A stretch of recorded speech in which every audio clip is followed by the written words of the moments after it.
Shalom and good day all. This is the Helium29 back again. And in today's live stream, we are going to be covering the top 5 riders who have played a part in ruining the Super Suns. Now, before I get started, I would like to introduce you to someone who's a quite regular to the live stream, and that is Tevier Smoker. And we Oh, And we have another guest with us, and they have their own YouTube channel to which they've also covered um, their own stuff in relation to the Super Sons as well. And we'd like to welcome to the live stream I posted Wannabe one Rider. video. Wannabe Yep. Rider. Thank you. Yep. I So I posted one video years ago. Just to see if I could get a video essay out there. I wouldn't call myself a streamer Yes. like you. Then again, who can say when it comes to social media, right? exactly. yeah. And it's So really you're done, miss. it's really nice to have you here, and I hope you enjoy your time in the live stream. And who knows, maybe you might want to join us in another future live stream. Yep. Because after this, covering the top 5 riders, would I'm definitely interested in doing another one, which links down to say maybe the top 5 creators who have worked on the Super Sons. And I do hope them they survive for the Yeah, first so decade no before doubt them we to can burn easily out. guess who will be sort of like our top number ones, but with the other Sure. ones, it's not going to be in any particular order. But with this Yeah. one, we do have a bit of a particular order, and Oh, you do. All right. yeah, You got So to start off, who would we have for our runners up?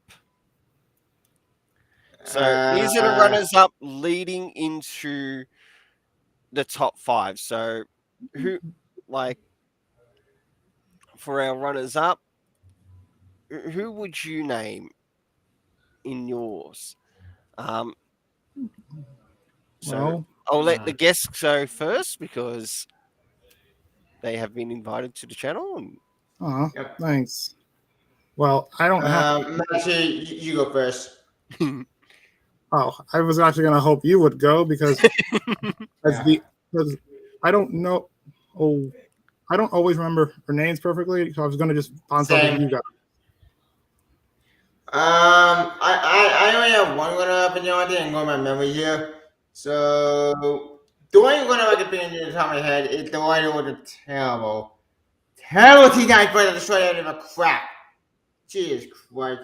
It wasn't any T9 Academy. No, John not enough. Okay, he wasn't in that book, but I can't wish that guy in the other because he didn't like John in that book. do you remember what he wrote or one thing that he wrote? Yeah. It wasn't him. It was the other one. Oh yeah, I remember. It was Robbie Thompson. Yeah, Well, so that Robbie one. Thompson is in your top, not your top 5, but in your runners up leading Yeah, into the top he 5. he wasn't in the top 5, but it was one issue. And honestly, one issue What did he write? infuriating. Your Teen Titans after Adam Glass. All right. What about you, Omari? The same one who wrote the terrible Teen Titans book. Which So fucked wait, everything up. Robbie Thompson wrote a Teen Titans story for you?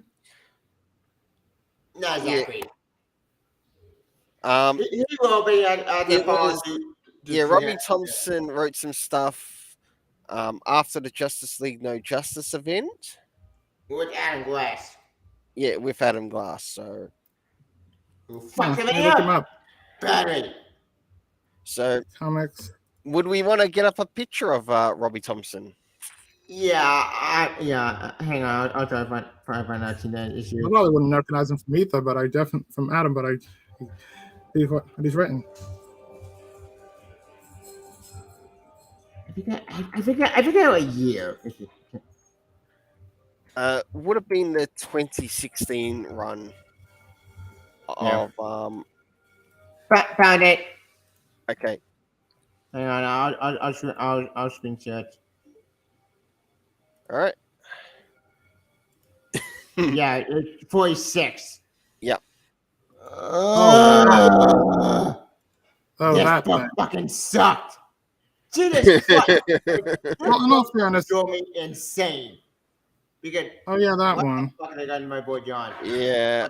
Oh yeah, issue 43 and issue 46. Yep. But Both books are horrible. Oh, yeah, these are the runners up leading into the top 5. So Yeah. Yeah. Issue 43 that John Juma do issue was bullshit, which fuck that. That made no fucking sense. And then John made it abandon him. yes. What? Why? And then you go out to KDB try to kill him. Well, they were trying to kill KDB. honestly, I don't even think I ever had to read this part. But the thing is, it was funny. At this point in time, he was being written by Bendis, and what I found is that whenever somebody wrote him who wasn't Bendis, it sounded slightly better. He was being slightly. Not Was the context? Wait. Oh yeah, I remember this. I actually did think this wasn't so terrible, simply because this one interaction, and I was like, oh, maybe it's just Bendis who's not good at, who doesn't get the character. Yeah, I find that That was years ago, but still. Yeah.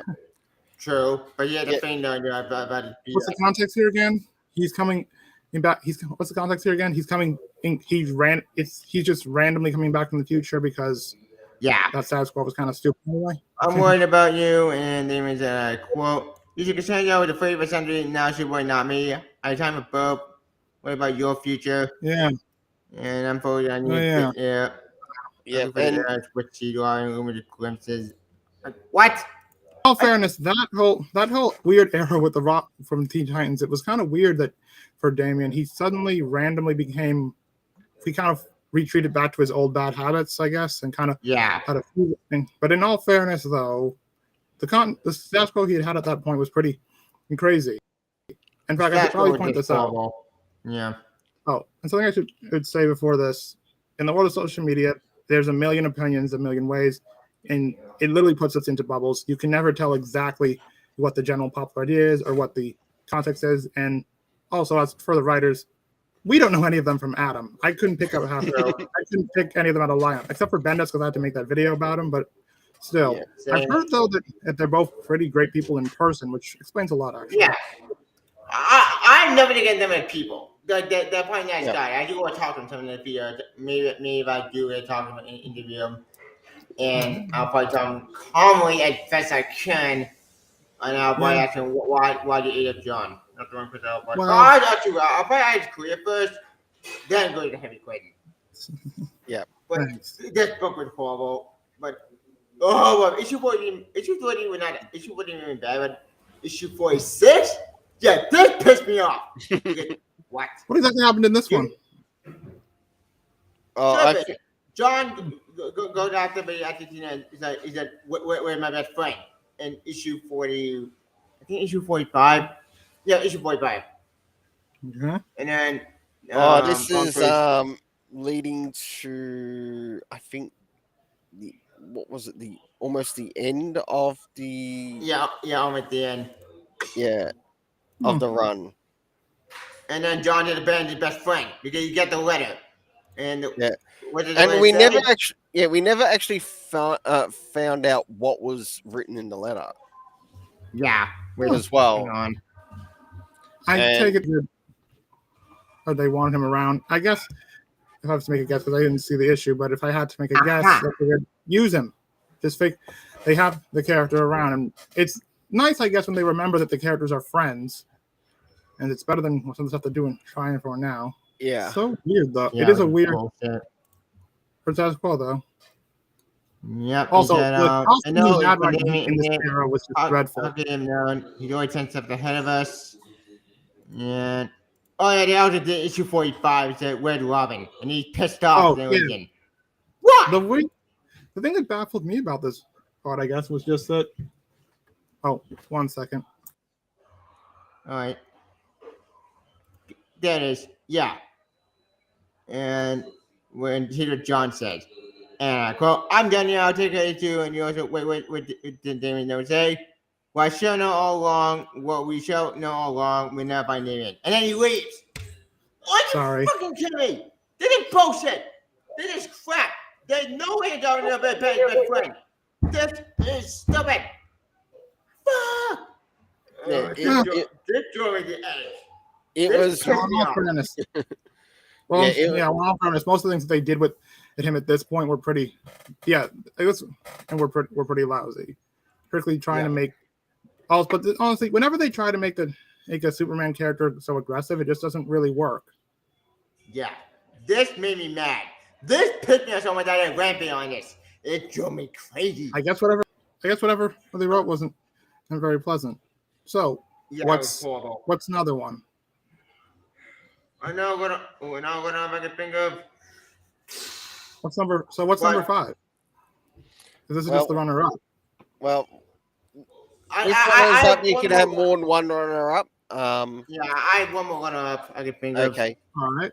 And I'm probably gonna steal out the from EJM. Sorry for this, but Yep. That's fine. That's fine. I'm not Yeah. worried. I'll probably with a tangent. Here's the thing. The outdoor story. No, this one was so Fine, bizarre. outdoor story. Yeah.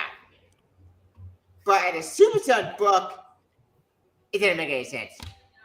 It's The completely. irony of the series is that it's not John. It seems, at least to me, seems pretty in character. It's Damian who's kind of out. But in all fairness, this is a completely original version where they're just like, Yeah.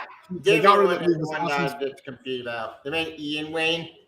And like, I guess, and you know what? It is kind of fitting though because he is very different. Damian Wayne is kind of defined by being raised. He's raised by the League. He's not Batman's kid. I mean, he was raised by the League. He's from somewhere else. In this version, though, he is seemingly just Batman's rich son, but he also knows stuff.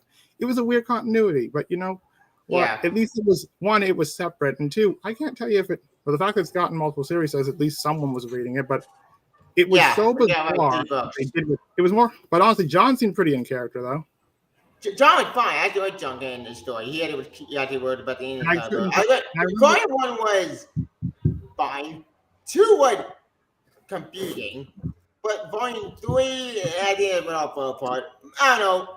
If I do give the book a chance, maybe if I review it on Giant Adventure with God, I'm like, that's a thick book I probably review off my channel. I got a chance to them so good up books. But it wasn't a train wreck. It wasn't horrible. It was just mediocre at best. Yeah. All right, then. You might as well keep that one up there because for my runner-up, or for one of the first runners-up, leading into the top 5, is in fact Ridley Pearson.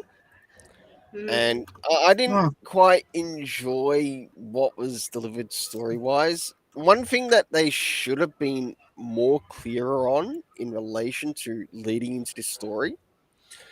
We understand it's all fictional and that, but it never really let the reader know that this was actually a part of the DC Elseworld storytelling.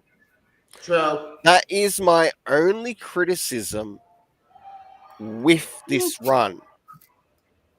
Well, honestly, I think I figured out pretty quickly because one, and they made it very clear that this wasn't the Damian you knew. Yeah, this is also, if I do recall correctly, Superman was like left for a spaceship thing to do something on Mars. Yeah. And the fact that he couldn't fly himself there was probably like, okay.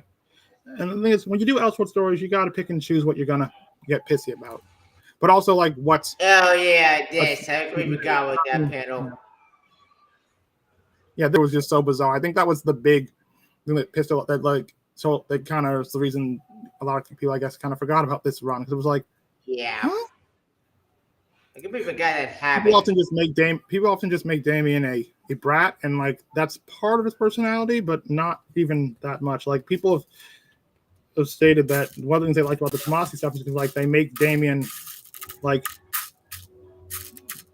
more. Yeah, the Superman with John, the Superman with John is great. That part right. Damian Wayne said that's where now for the part. One thing a lot of writers that we've found do in relation to the Super Sons, especially Damian, he's been copying a lot of flack just because of how writers continue to write him. And it's like they throw the character into a complete regression when there's absolutely no need for it at all, or they provide a situation which leads the character into the regression, Some people forgetting that it's actually a catalyst. Yeah. Oh yeah. I do admit with Ridley Pearson, yeah, at least he did show some smarts and intellect with the character, and a Well, little bit with John too. yeah. As for I the admit, well, additional my dad was cast of great. characters, Yeah. Yeah. they could easily be forgettable. Agreed. I'm guessing that's. Yeah, I'm guessing that was like a little she cousin of confused Victor. me. Bad I know idea. who it was. Honestly, it's not a bad idea to give if a female addition. Like I'm guessing she's the little cousin of Vixen, and that's not a bad idea. Yes, it is. But because like it's the Trinity. You want a Trinity, and like, all right, you don't have to create Wonder Boy or de-age Cassie Sandsmark to get it. You can just let's make one up. That's not a bad idea. But maybe that story could have been. It's actually not a bad costume for John. Yeah, the young guy dude. Well, it's weird. Well, they could have done with Damien at least. Like they were trying to make it separate, but hey, how about it looks like a Robin costume? Because otherwise, that's something that a lot of people have. Where if you just essentially make a new character, just make a new character. Yeah, I agree. Or though, if you're going to completely change how the character operates, and you kind of did, and like, because the one thing people like about Damian Wayne is that, like, despite his blustering, he can back it up. He has an ego the size of the moon, but he also has the skills to back it up. Yes. And in this one, I don't know if he had all of that, or at least I'm not really sure. Again, I couldn't get through it, so all I know, he turned into the kid we all like in the end. Yep. Yeah, maybe. I don't know. I read book 3. I read book 1. It was whatever. Book 2 was better, but Here's probably why. Book 3. Check out. I'm looking at him as a writer. He mostly seems to do a lot of sword and sorcery stuff and some pretty cool looking in books, but I do mean books.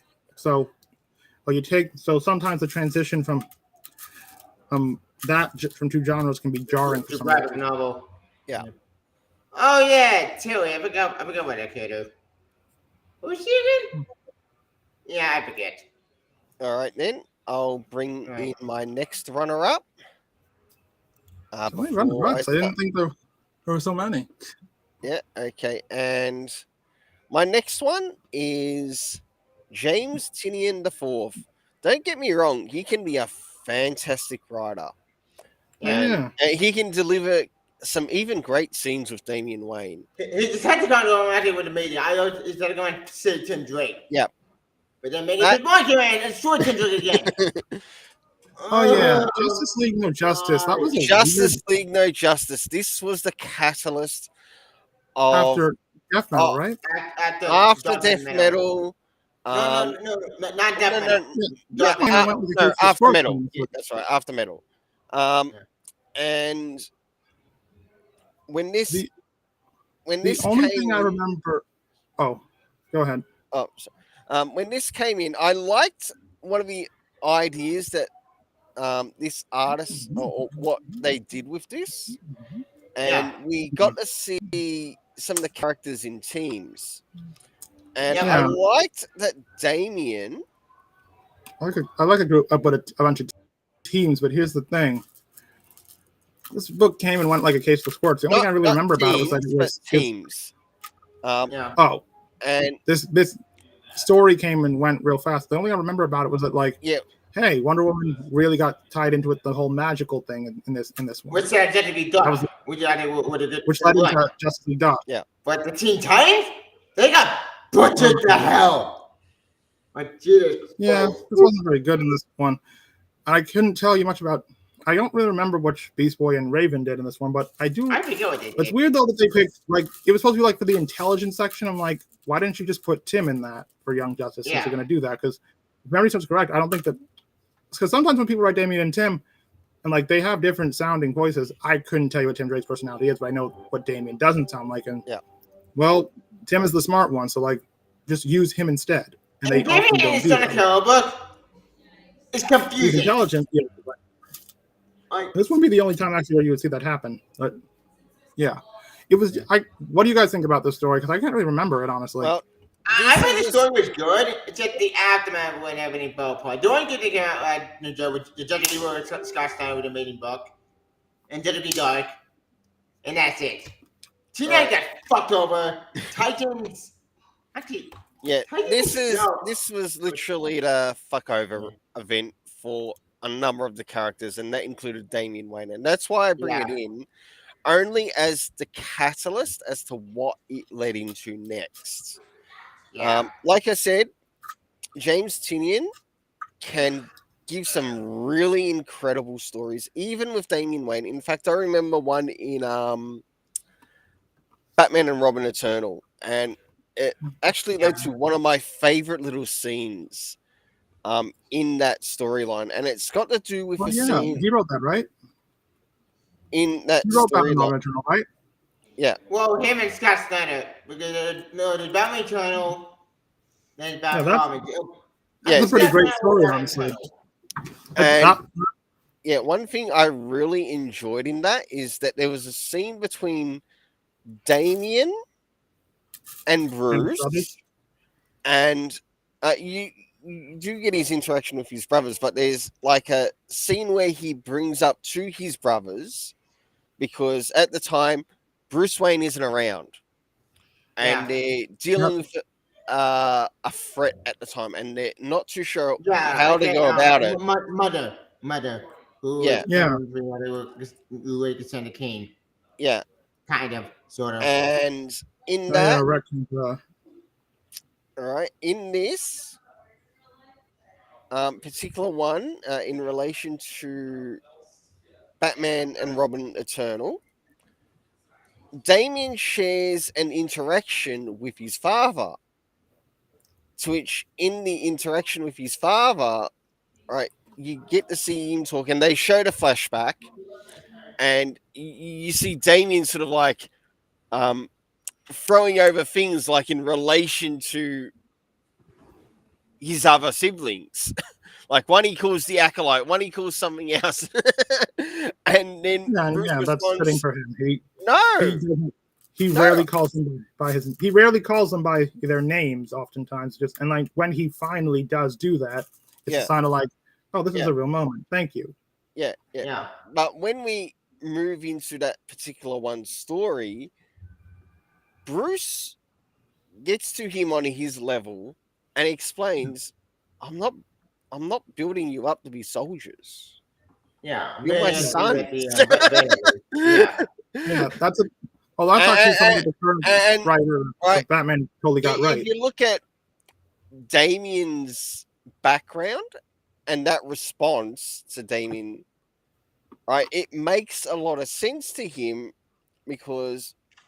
but he also explains that each one has a different method of how they approach things.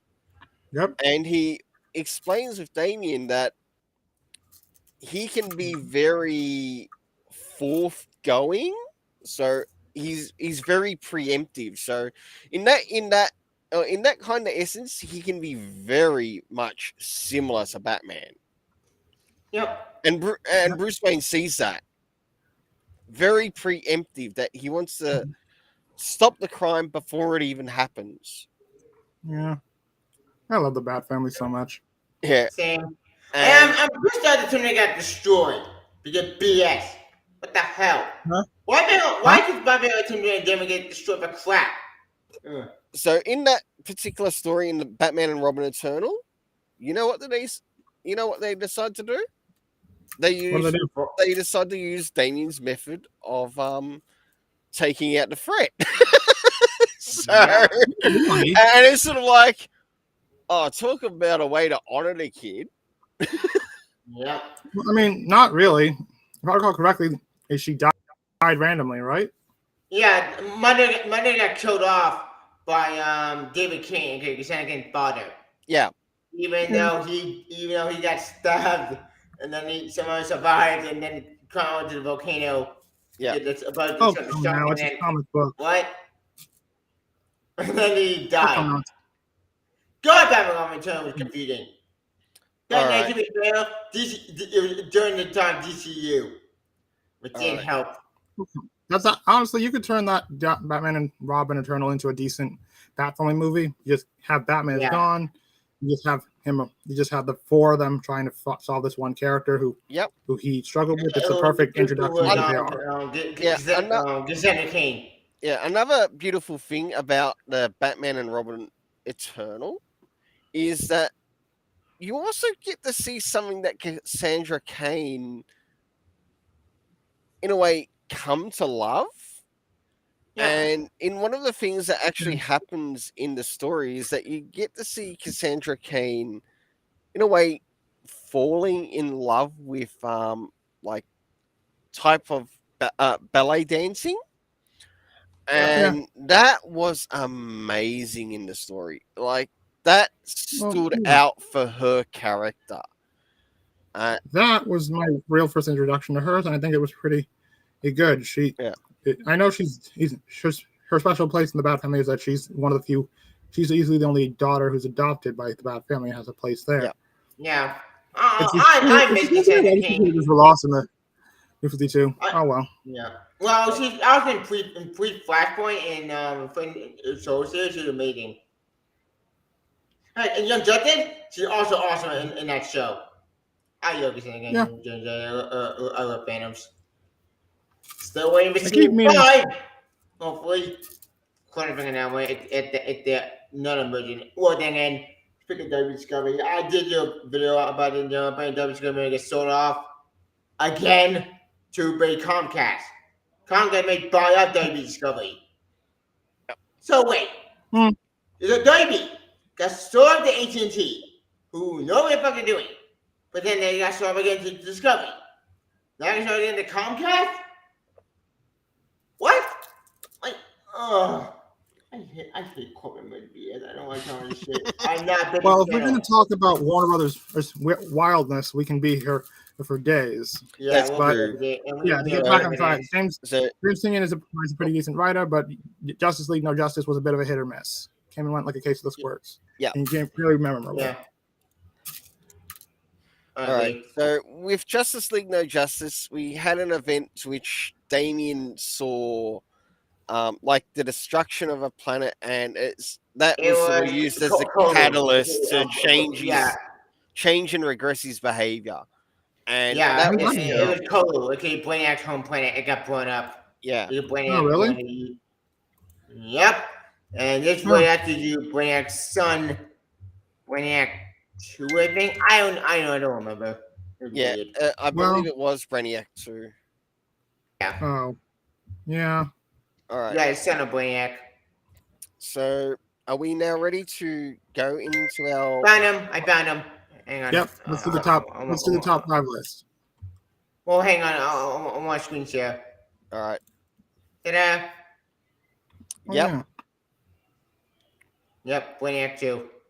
Oh yeah. He also helped. But we haven't seen anything for years. Wait. Yeah, he also helped them escape off the planet. Yeah. Yeah. Well, it's a weird thing that happens. Yeah, the Brainiacs they don't use that often. When they do, they make them really confusing, I guess. Yep. But the Brainiac 2 did jack and shit. We have not heard much game. Then we got the real Brainiac came back and Scott the Justice League. Yeah. So wait, you killed up Brainiac in No Justice, but then he came back in Scott the Justice League, making Brainiac 2 completely pointless. What was this guy again? I don't get. It's not the first time that's ever happened. That's true. All right, so let's begin to make a start finally into our top 5. Starting off with number 5.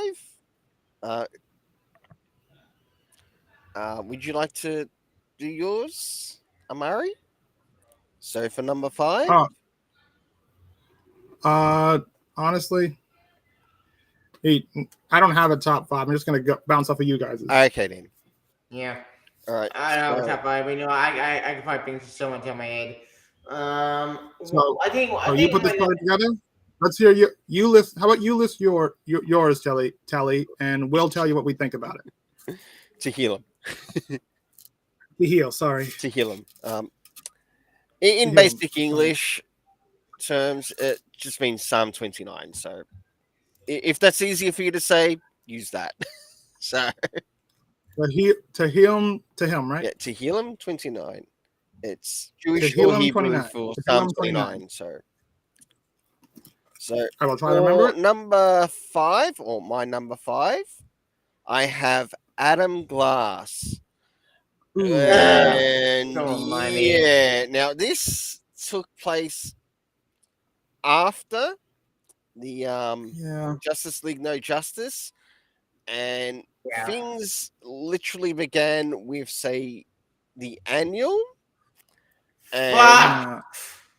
I'm not really sure what the goal was with this new iteration of Teen Titans. It was Why kind do of you need a weird. new run? Why do you need a new team? The old team was fine the way they were. I agree. I really enjoyed the older team under Yeah, but we Benjamin Percy. I think Benjamin Percy definitely nailed not only um, Damian Wayne, but also John Samuel Ken. Yep. When he Mhm. came and sort of like visited in that storyline, Yeah. For and Yeah. and you Playing could definitely see that there was a really good communication between the writers Yep. in how Definitely. the story was delivered. But when it came to this, yeah, you could tell that the heart had been removed, Agreed. literally, from Yeah. Damian Wayne's character. Yeah. And they Yeah. knocked him back down a bit, and Yeah, They I butchered his they tried character. to explain near the end He that it is was had trust. some. The problem with that one was though they tried to explain it like, oh, after what happened with Alfred and everything happened, like, and well, this obviously is you don't want to get too deep into the Except, Tom King woods, but still, except well, problem, problem with whole. that, I'm glad to never took it before Alfred died. Yes, this is a yeah, little bit so before that. So this yeah, is so moving into sort of like after the events of Justice League No Justice. I think at the time they were still promoting Batman issue 50 before all the shit and nonsense of that went Yeah, down. before Like, the wedding happened, which fucked everything up. yep, and Issue 50 went went to hell, in my opinion. it God. really lost its yeah, way. we got Crush out of it. She's pretty fun, but and they brought back Mia, although I don't think that's the same. Although I think she was out of character. So for She the went most out part, to sword Wash West. We had Wallace West, we had Emiko, we had Roundhouse, the Jin, Oh. who I personally hated. Ryan was so boring. This Ryan, I didn't like it all. The guy was a jerk and a traitor. He betrayed the team. Yep. And they still let him be on the team. Why? Why you let him be on the team if the guy betrayed you? Who had to deal with the truth? Oh yeah, didn't win. I did get Ryan Ash.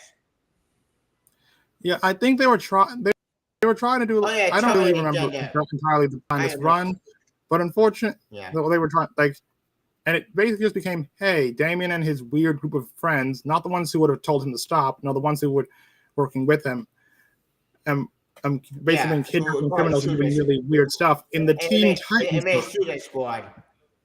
Yeah. And like the problem, the big issue with how they, yeah, I guess the biggest issue with how they did this here was like, this is Teen Titans are supposed to be kind of like fun kid adventures. Like you can get serious if you want, but like this was really weird and a really odd story to have. And it seemed like it was much more Damian Wayne's story that just happened to have, here's these characters who Damian Wayne can get to go with him on this weird run that is just bizarre, honestly. The whole thing was just really, he's going down a dark spiral that they kind of like, they clearly wanted to send him in one direction and they didn't really know how to get him there.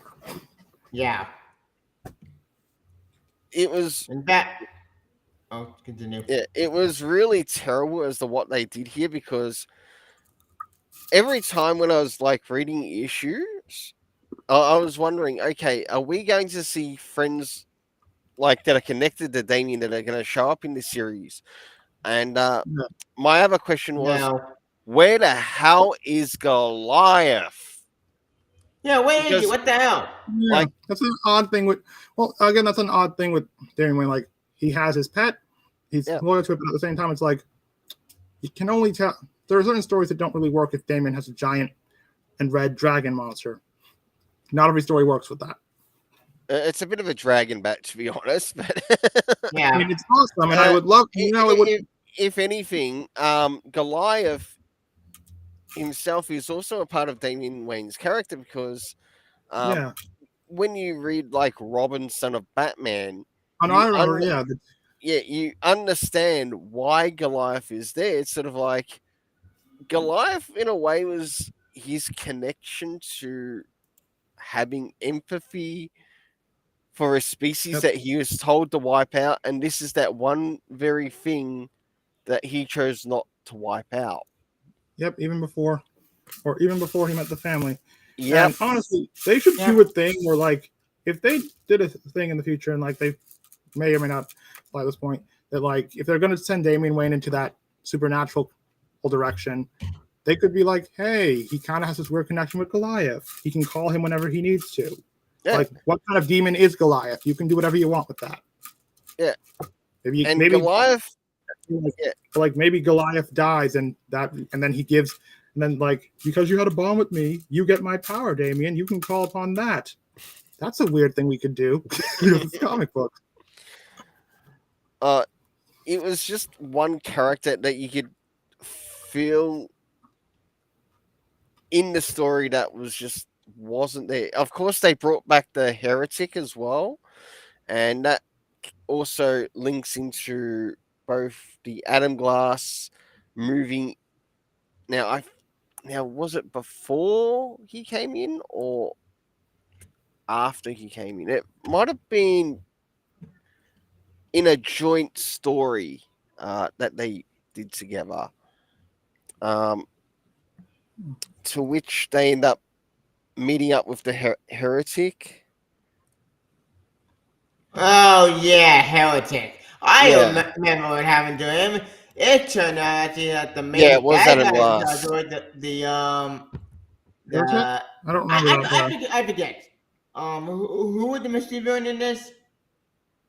Well, the heretic played as the mystery villain, sort of like and don't forget the other stuff that was coming up towards the end of the run as well. With Robbie Thompson. The annual with- infected.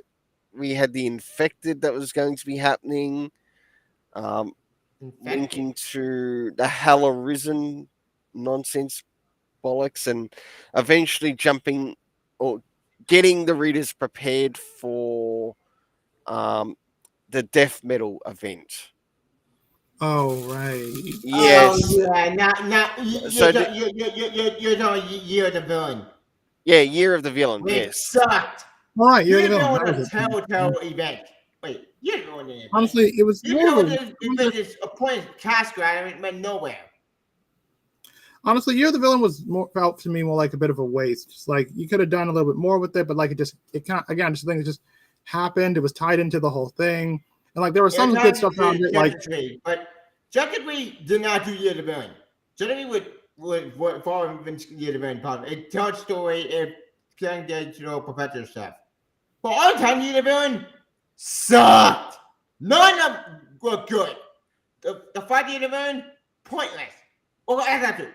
Flash Year of the Villain I think was good, but I can Joshua Williams' book. That book was good. But Year of the Teen Titans, garbage. Year of the Superman, man, no fucking thing was trying to pen this BS. But that one though, the Ben didn't do Year of the Villain. Speaking of Bendis, she had to get on my list. He had to eat my list, but I'll say him later. But I will say that I hit Trenick will run.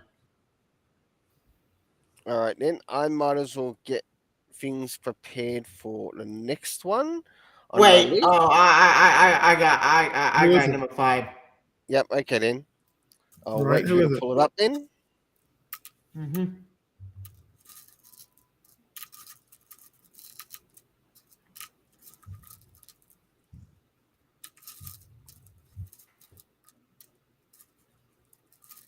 Ready?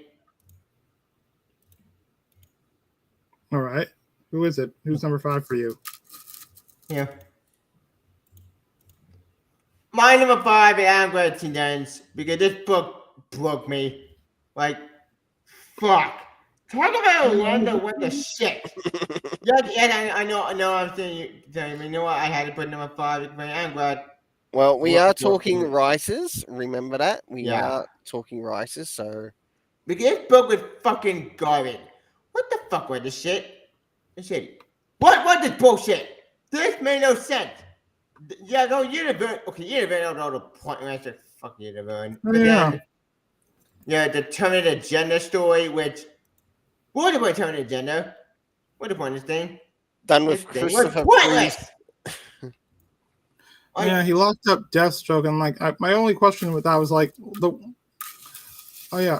again, as we just said, we just mentioned it. It was kind of weird though that no one did anything. No one noticed what these kids were doing. By the time someone did, it was way too late. Yeah, it was Batman who figured it out, but Robin no more. Fuck, I hate Robin no more. That was terrible. Yeah, that was a really bad one just because of, and that's like what left the bad taste for me for the Robin series. Which because like, hold on, this whole series is based on the idea that like Damian left Batman and just like, okay, fair enough, Bruce, he's not the first one, but like, your son is 14 and he tells you that he's mainly doing this because as his relative, because his other father figure died. His brother is currently amnesiac. His best friend is basically gone. And your idea was just to, your idea was just to let him leave.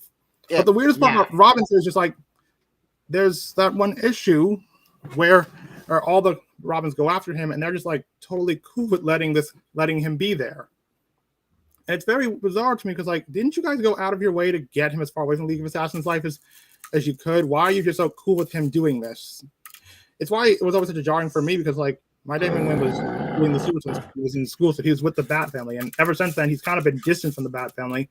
And like, okay, then just have him go live with Dick Grayson in Bloodhaven if he's having issues with Bruce.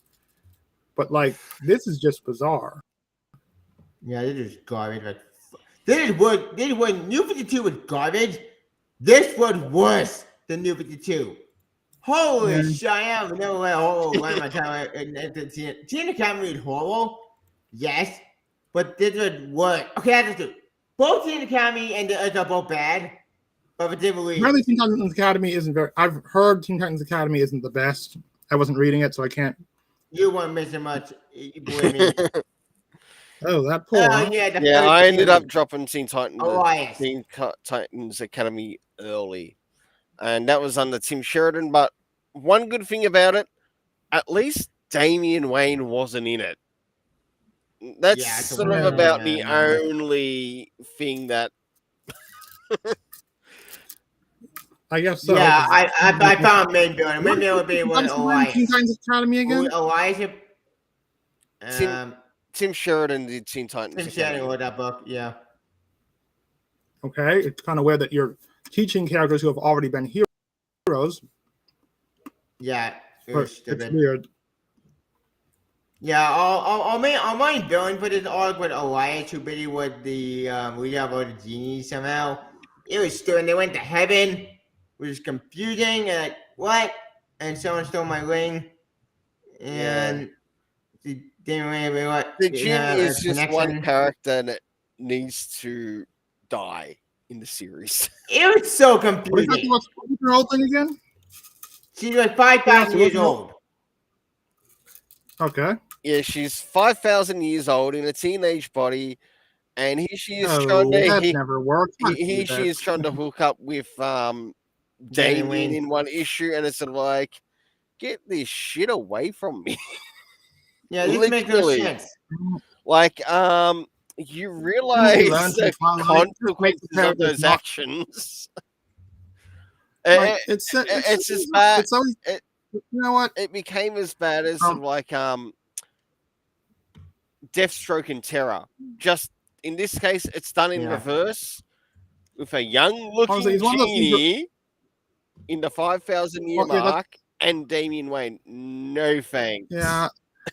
We learned from Twilight that just doesn't work. I know you want, like, sometimes they do the thing where, like, and, like, sometimes you can get away with it to a degree where it's just like, well, yes, but how, like, how old are you mentally? Like, were you in like a coma? Are you in a more, or like, do you age differently? But like, I guess if they didn't do that, Yeah, they 'cause play again, I couldn't Robo tell for you. some reason. That goes nowhere.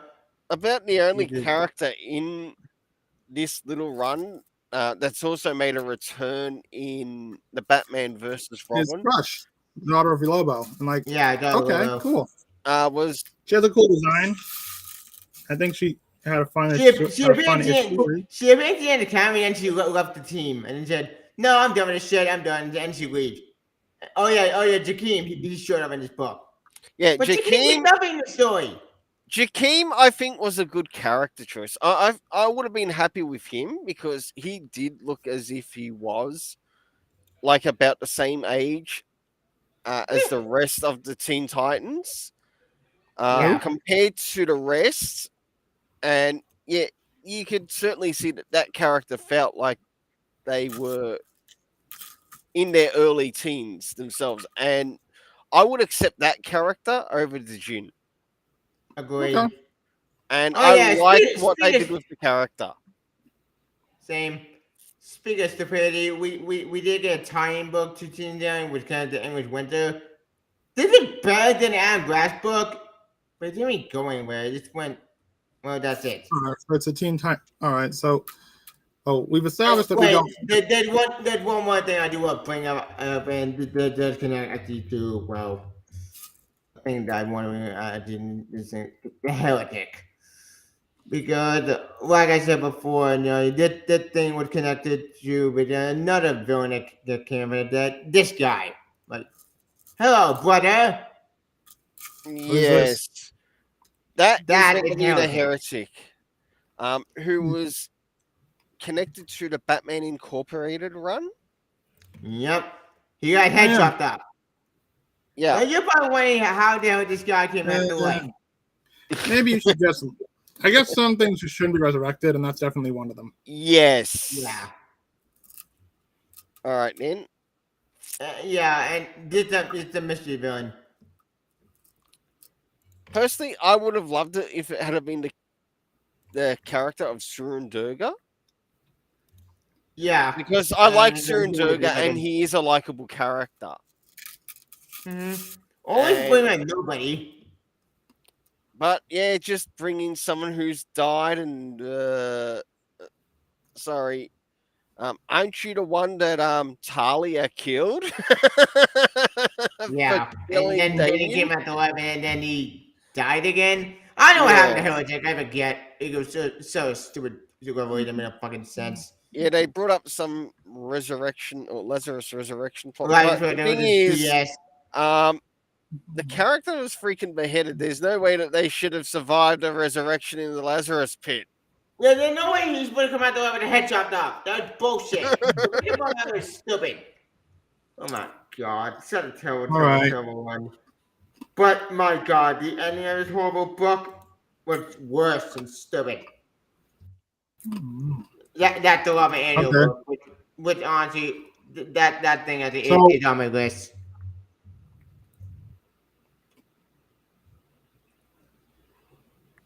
Hold on. Is this still number 5, right? No, this is. Yeah, not annual. I forgot there were two this one. Yeah, this was senior annual number 1. Didn't wait by letter for some reason. It was stupid.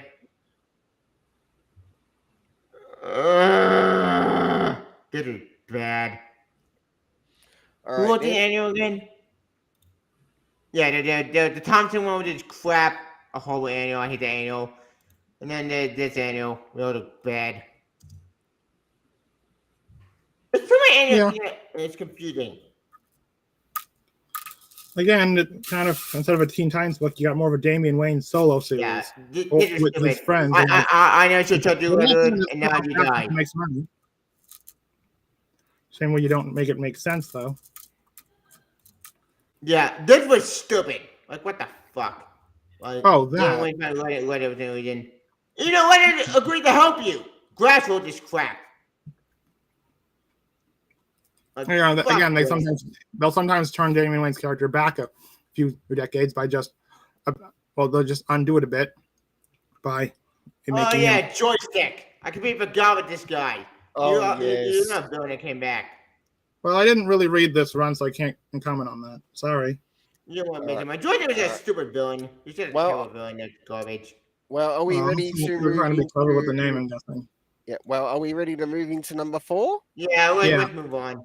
All right. Maybe For we can- number 4, my choice is in fact Robbie Thompson. Who? Yep. I Robbie agree. Thompson, who sort of like led towards the ending of the Teen Titans That's run. horrible one. Yeah. Come on, Yes. Ghouls. Can we stop talking about the Teen Titans? We've been on it for about 30 minutes. We get that. I get it. His Teen Titan ending was dissatisfied and unpleasant. But there has to be We're something gonna go else. shoot this squad. After this, we're gonna go shoot this squad. Yeah. So But somehow better than Teen Titans. Well, yeah. Honestly, this was more of a I want my console like shooting squad, but from the very beginning, and not right after the Teen Titans. Okay. All right. So, if Teen Titans again is number 4, who's number 3? Don't say Teen Titans, please. Matt, what's your list? What's your number 3? for my number 3, for writers, Well, wait. Maybe not. because we are saying writers here, One number 4, right? right? Not books, but writers specifically. Well, I guess So- we have to pick number 3. For number 3, I guess if I had to pick someone, the Wait, current stuff. Did I do number 4? I did 5, but maybe I did 4. Oh.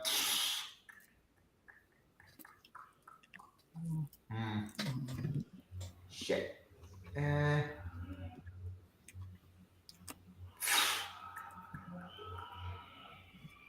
Well, while you try to remember what it was, can I give my number 3? Yeah, Sure, go ahead. you can go. Go ahead. Who would you name as your number 3 then? Well, in terms of 3 privileges, I don't like how you're writing Super Sons. It would have to be Joshua Williams with this Dark Crisis event that he's putting on. Now, no disrespect to Joshua Williams. I actually saw this podcast where he was talking with Comic Pop, who the guy I love his work. I was watching him talk, and he was really passionate about it. And the entire Dark Crisis event, according to him, is supposed to just be about a DC legacy and how DC is a place of hope and full of legacy characters. That's the goal. And looking at it, and if you look at that, and then you look at what he's given, it seems to me like upper management got in the way and said, hey, you got to use these characters. Because if you want to do a story about, because he clearly knows about the legacy of DC, he clearly has had this idea in his head for a while, but they said like, hey, you got to use John as Superman. You got to use a few other characters, try to work them in somehow. And it's like, why? You can use Nightwing, of course, but you have to push John in, and like that doesn't really work because John hasn't been like they've too soon with poor Johnny. They accelerated a crap, which we'll get to that later. Like he's clearly supposed to, based on the location alone, he's clearly supposed to be like the Superman equivalent for the Dark Crisis. The problem is like you pushed him way too hard, too fast. This is his first event, and like he's supposed to be like the Superman kind of like no. I'm looking at it like why is this teenager who's who hasn't been drawn like a teenager in years, by the way, setting something up for Justice League. Like, hold on, where are the Titans? Why is Young Justice off on a teen outside adventure when they're easily all in their early 20s? Where's the Outlaws? That book is crap. Garbage. Sorry. Hold on a second, let Amari finish. Yeah, like, and I'm walking like they're trying, and like at least in Josh Williams' fairness, he gave John a personality again. That was nice. And like he kind of said that youthful enthusiasm that we liked about him. Like the entire vibe of the series, I'm just reading and just thinking, this shouldn't be about you. Sorry, kid, you're not the one. I know they're trying to make you you're the new hotness to a degree. Well, more like lukewarm, but still, like it should have been about someone else. Like, and if you were going to do a big event like this, maybe it could have been like, I don't know, get all the superheroes, get all their families, and have them go and be sucked into the darkness and go on separate adventures a little bit or something like that, or have the teams all together. You got one era, you got Dick Grayson's era with Titans, you got a Jason Todd's group with Outlaws, you got Tim Drake leading the group for Young Justice era, and you got Damian. You got the Birds of Prey era for Barbara. You got Damian Wayne's era with the Super Sons era, and that's where you put John, by the way, because he doesn't. Because they want to make him like a Nightwing, but he's just not. Yeah, he can't. He's degree. Not you got to earn that title, and you. You got to earn that title, that spot, and I just don't think he's gotten there yet. Yeah. Same.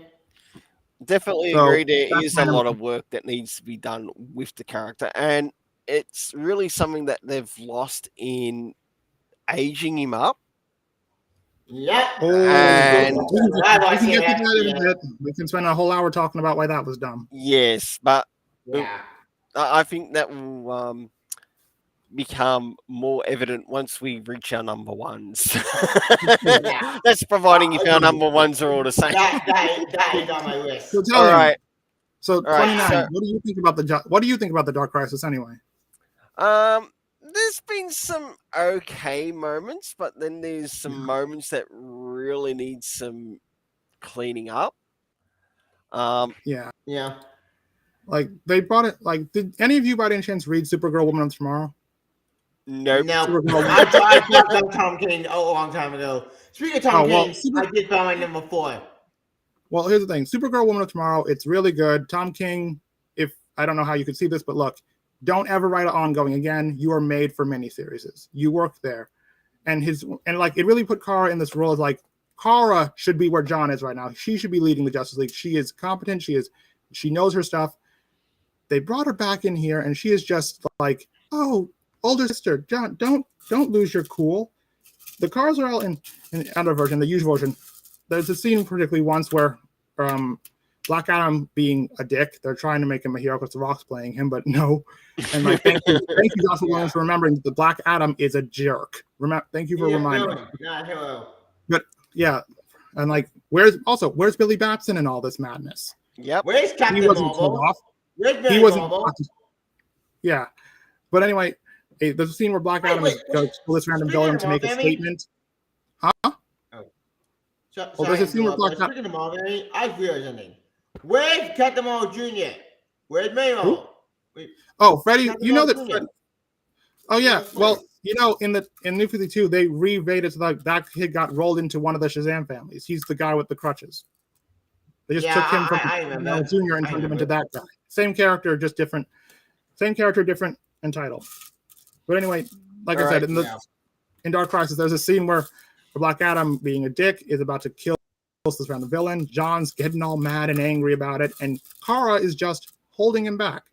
And that doesn't make sense to me because the Kara, all I know, would have walked over there, grabbed Black Adam, made him say his name with her hands, and then knocked him out. But they made her really passive here. Also, it's kind of weird that on that same team, you got Booster Gold and Blue Beetle. Both are legacies in their own right. They've been on the Leap before. Why are they listening to this teenager? You got Frankenstein, who has led a team in the Operation of Shade. Again, why are you listening to this teenager? Also, his team made no sense. The JSA showing up near the end made sense. And one thing that they did do that was kind of a nice twist was they were probably originally planning on having those future state Justice Leaguers come in and be the new legacy. Like then they decide, but then they realize like that's not working. And it's a nice little joke. Like when John goes to all of them, they all say no. Well, that made me laugh. That was funny. That'd be good.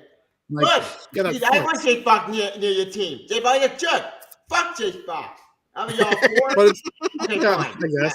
I y'all for. Chase Fox needs his own identity hero name. He does not need to be Batman.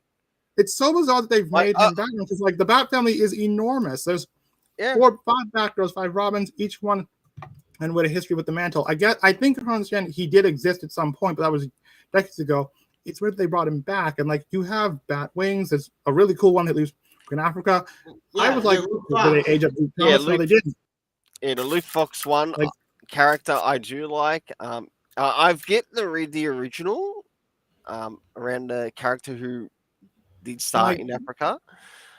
Yeah, I think like that was maybe he he did thinks what like, they- why did you make him the new Batman clone? Like that's not a bad costume. Yeah. I'm aware that they covered the face on the one guy who was the black guy. But I'm guessing there's a joke on for him, like, so that why does Batman show his face? So that the police know he's white. Lol. But still, it's just such a weird thing because, like, again, this whole thing is supposed to be about Lego, and yet there's that one image of like Yara, Jace, and John behind Superman, Batman, Wonder Woman. I'm just like, no, that should be either Connor, Kara, that should be Kara, and that should be Tim, Kara, and Cassie, or it would be Nightwing, Donna Troy, and maybe Kara Zor-El or Steel. But like these characters, like you can't artificially make a legacy. So, and like I feel that for Chenyan because you can tell he knows what should be here, and he's not. Like they roped Zatanna into this, and I'm like, are you going to use Zachary Zatar? Are you going to bring and also like they tried to do this big thing like the league is dead. The league is dead. What are we going to do? Like this is John's first crisis, and like they again clever moment where he's like the league is dead. What are we going to do? And Nightwing's like they've been dead before, dude. Yeah, I've been dead. I'm like, I got would shot have in been the a cool head. moment actually. Yeah, would have been actually a cool moment. Would have been if, like, for example, you got someone like Superboy Prime shows up and just like, hey guys, there's a problem.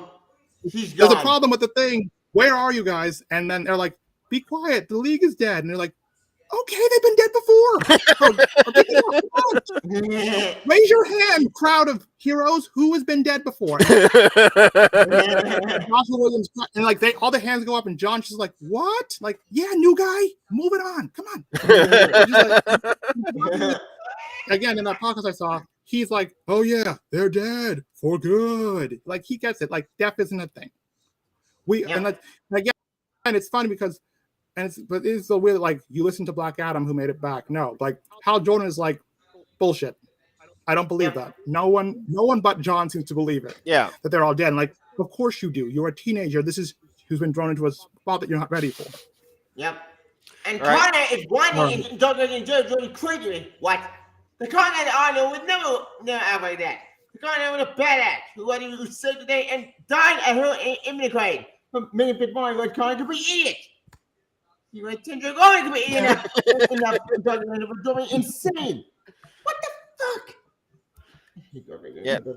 It's so yeah, we're all and like you're all mourning. Like no. Okay, where's the team that you're sent? No, instead of also, why did you tell the whole world that your heroes are dead? That seems like I get that Black Adam like fell and said the stuff like, hey, maybe we don't tell everybody that the people who are keeping the villains from killing everybody and going nutso are gone. And also, like, they're not all gone. The Justice League has hundreds of members. It lost, granted, 10 of the powerhouses, but they're not all gone. Yeah. Like, that JSA moment alone was really satisfying because it's like, yeah. But also just like, where's Vixen? Dr. Fate should still be around. There are still members of the Justice League Dark around. There are still, like, yeah, they got rid of the ones that you remember when you think of Leaguers leaders, but like, there are still, where's Mr. Terrific? Where's Plastic Man? There's People, Red Tornado. I could go on, but you get my point. Like, there are other heroes who just aren't here. Here's the thing. What West actually did smart. In the flashbook, he went to the movie in order to save Barry Allen. And surprise. Why in the Flashberry did the right thing. They were smart. Yeah, it's actually funny. They go at one point they go to the Flash. John goes to the Flash, is to Wallace, and I'm like, oh yeah, guy I kind of know. No, we're going with Wally. We're pretty sure we know where Barry is. We can kind of track him because we have Speed Force powers. You get that they're not dead, right? And then they leave. And it's also was a really nice scene where like Wally is calls Hal Uncle Hal. I was like, yeah, you've known these people since you were a child. You would call him that. But again, that scene also kind of ruined because like, hey John, as someone who's had to take over the legacy in my own right, you got to make it your own. Don't get overshadowed. And it's like, what are you doing? Stop trying. It's like, but also again, I say something else. Where is Young Justice in all this? Shouldn't they be here? When Tim Bruce is dead, he went on a world tour looking for him. Connor, again, I can get into this later, but the main reason you're never going to see Connor Kent and Jonathan Kent in the same panel for too long, if you do that for too long, people are going to start asking questions. Hey, why is Connor, who is you have baited Bendis. We know that that's the same Connor. He should be at least early 20s. Why does he, one, look like a child? And why is two, is he not doing Superman stuff? And why does, and it's probably just because if they put them together, they're either going to make John look more mature than him, or people are going to wonder, or make Connor look cooler, and neither really works. By the way, I found the panel you're referring to. Yeah, that was. Yeah, that image. That image like you'll see an image also, by the way, where like one, he's smaller. Connor's usually big, but he's a big dude usually. Like they look like children again. Particularly Connor. Connor's always been bigger than everybody. Like this dialogue. I don't know why he looks like that. Megan Fitzmartin hates the characters she's writing, and you can tell. And let's not forget self-insert. Self-insert character. But look at this image right here. Like John is clearly a head. Like that image should be reversed. Like John is both bigger and stronger than like one. John isn't buff, or at least I don't know when he is because they've been drawn him in the 30s. But like it's very weird how also the interaction here,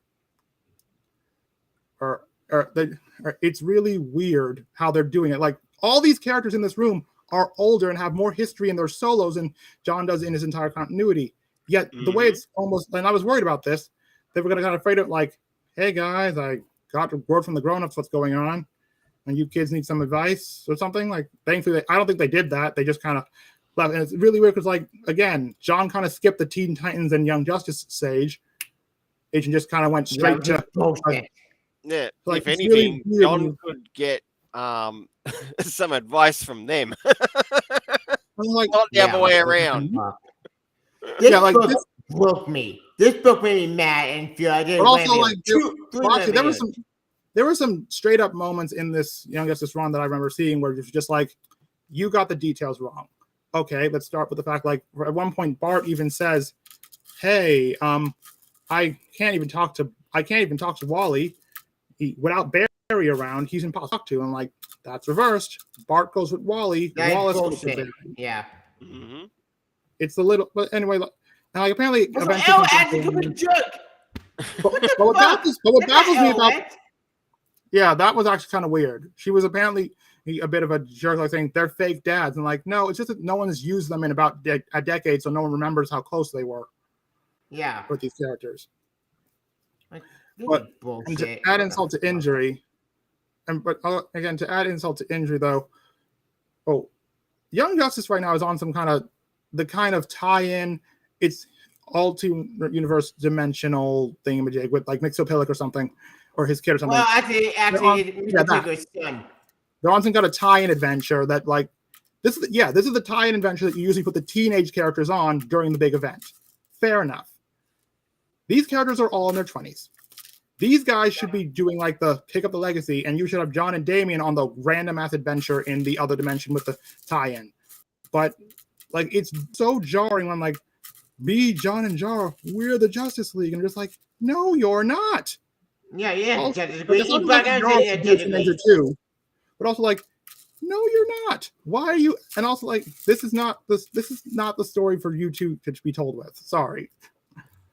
Have to get that out. Okay. Bullshit. I hate this book. All right. This book is said that you were gonna mention your number 4, Tevye, and I think you said Tom King. Do you remember what it was? Yeah, I remember. Like, hang on. Tom King Batman one with Wayne, but this is bad. This is too way after issue 50. When issue 50, everyone went to shit with the Fight for Batman stuff. This made no sense because let me get it straight. You have Damon Wayne, again, going by his own grandpa, again, Fight for Batman, who shouldn't even exist, who came in an alternate timeline that got blown up by Dr. Manhattan, but then I'm over in the reverse Flash with BS, and this way they didn't even go out of Fight for Batman. Yeah, they brought in the Flashpoint Beyond Batman, which is Thomas Wayne. Yeah. I just want to say I was going to point out with Tom King. Again, clearly Tom King is made for the miniseries because his miniseries are actually pretty good, but like people are only going to remember him for this bad Batman run because like his interpretation of Batman wasn't the best. It was very robotic. It was really weird. He didn't really have a personality. Parts of it. His also Tom King's perception of Batman seems to be that this is my suicide note. am all I'm like, buddy, what are you doing? He tried doing a lot of, and like, to his credit, one thing you should give Tom King though for this series is that he has outright stated he didn't want to kill off Alfred the way like that. Like, there's green and gas. It was supposed to be fear gas. It was supposed to be fear gas. It was supposed to be an illusion. Like they were. Then someone up in upper management again told him, "Hey, no, you got to kill him." And it's funny though, and it's funny. It's just unfortunate because if you read his Up in the Sky, he's a pretty good Superman. He should have been writing Superman. And I guess you could have given and the other guy Batman because he may or may not have been okay with it. But yeah, as you were saying, Tibia. Tibia, you still there? Tevia, you still there? I think something happened. He might be AFK.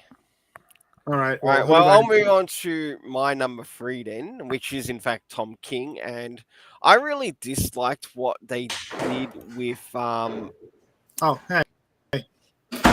one of Yep. one of Damian Wayne's closest friends and brothers, Nightwing. His older brother.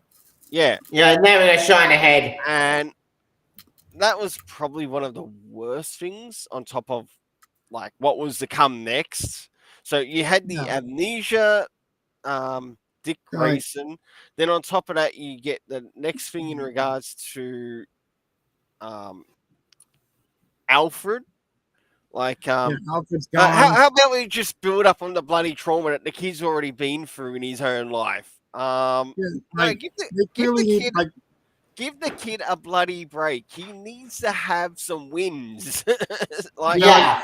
His brother to make it worse, I said before. But it's really weird, though. Actually, yeah, it's actually really weird with the Tom King was like with Damien. Like, I get it, Damien, but like, your family is freaking enormous. There were other people you like. I know you don't have the closest relationship with Barbara, but she's like your older sister. You could have gone to her. I'm pretty sure she wasn't killed yet. She's still around. And like, there are people, and like, granted, yeah, but still, his father is AWOL because Tom King for some reason had Batman leave at a crisis, and like, this is again one of those. This also was just one of those stories where just like Batman doesn't always work connecting to the rest of these. Those to Tom King's credit. There was actually one little arc that I did like of his. It was doing Talia. I did own that arc on. Yeah, and it did have to do with Damien, Talia, Catwoman, all that other nonsense. That made me smile. That made me happy. We get loving the Super Chat in that book. And the arc was called Rules of Engagement. And I it had some really nice moments between Damien and also Dick Grayson. Now, this is before the event, and I thought it felt like he sort of captured the character, but he also forgot the character's age, to which literally had to take the readers to remind him of his age. Or readers to remind Tom King of his age. And they ended up fixing that up in the editing, like when the trade came out, to make sure it was accurate. And of course, I don't even remember how the Tom King Batman run ended. I remember the last thing I saw was City of Pain. I'm trying to screen share what I'm talking about. Hang on. Okay. Yeah, this pissed me off talking Batman, but here's the note made me mad. Because we see Damien crying, see, like, I know, I see what you're thinking. Now that he's gone, the rest of the family will come. But you're forgetting we have a new heart, and then we have you. And honestly, everyone pointed out in that one, like, you turned Flashpoint Batman into a monster. Yeah, actual monster. He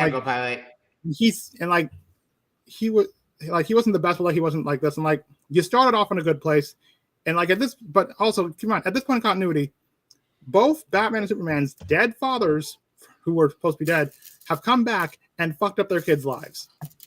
Except with Superman, that made Sammy that more with Joel. But here's the thing that made me mad. He didn't have We can get to that later.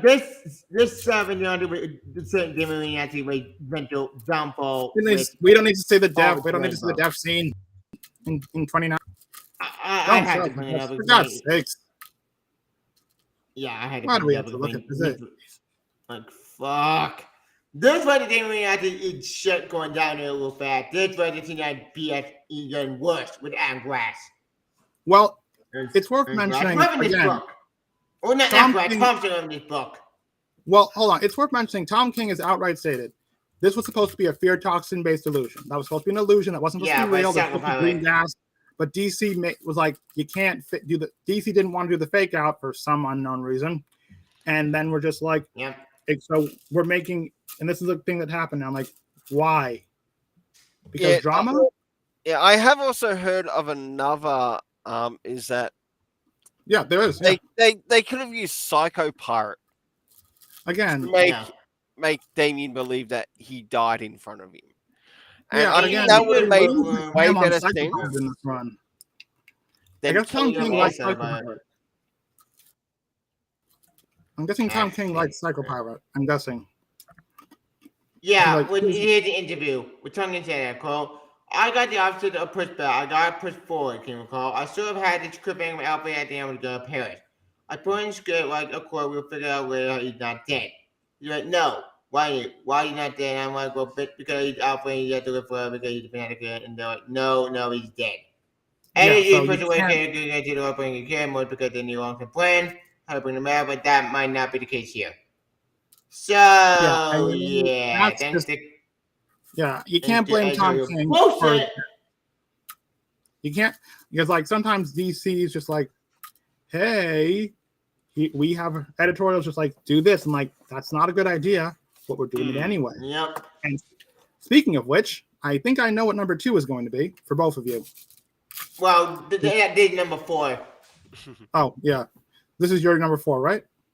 Yep.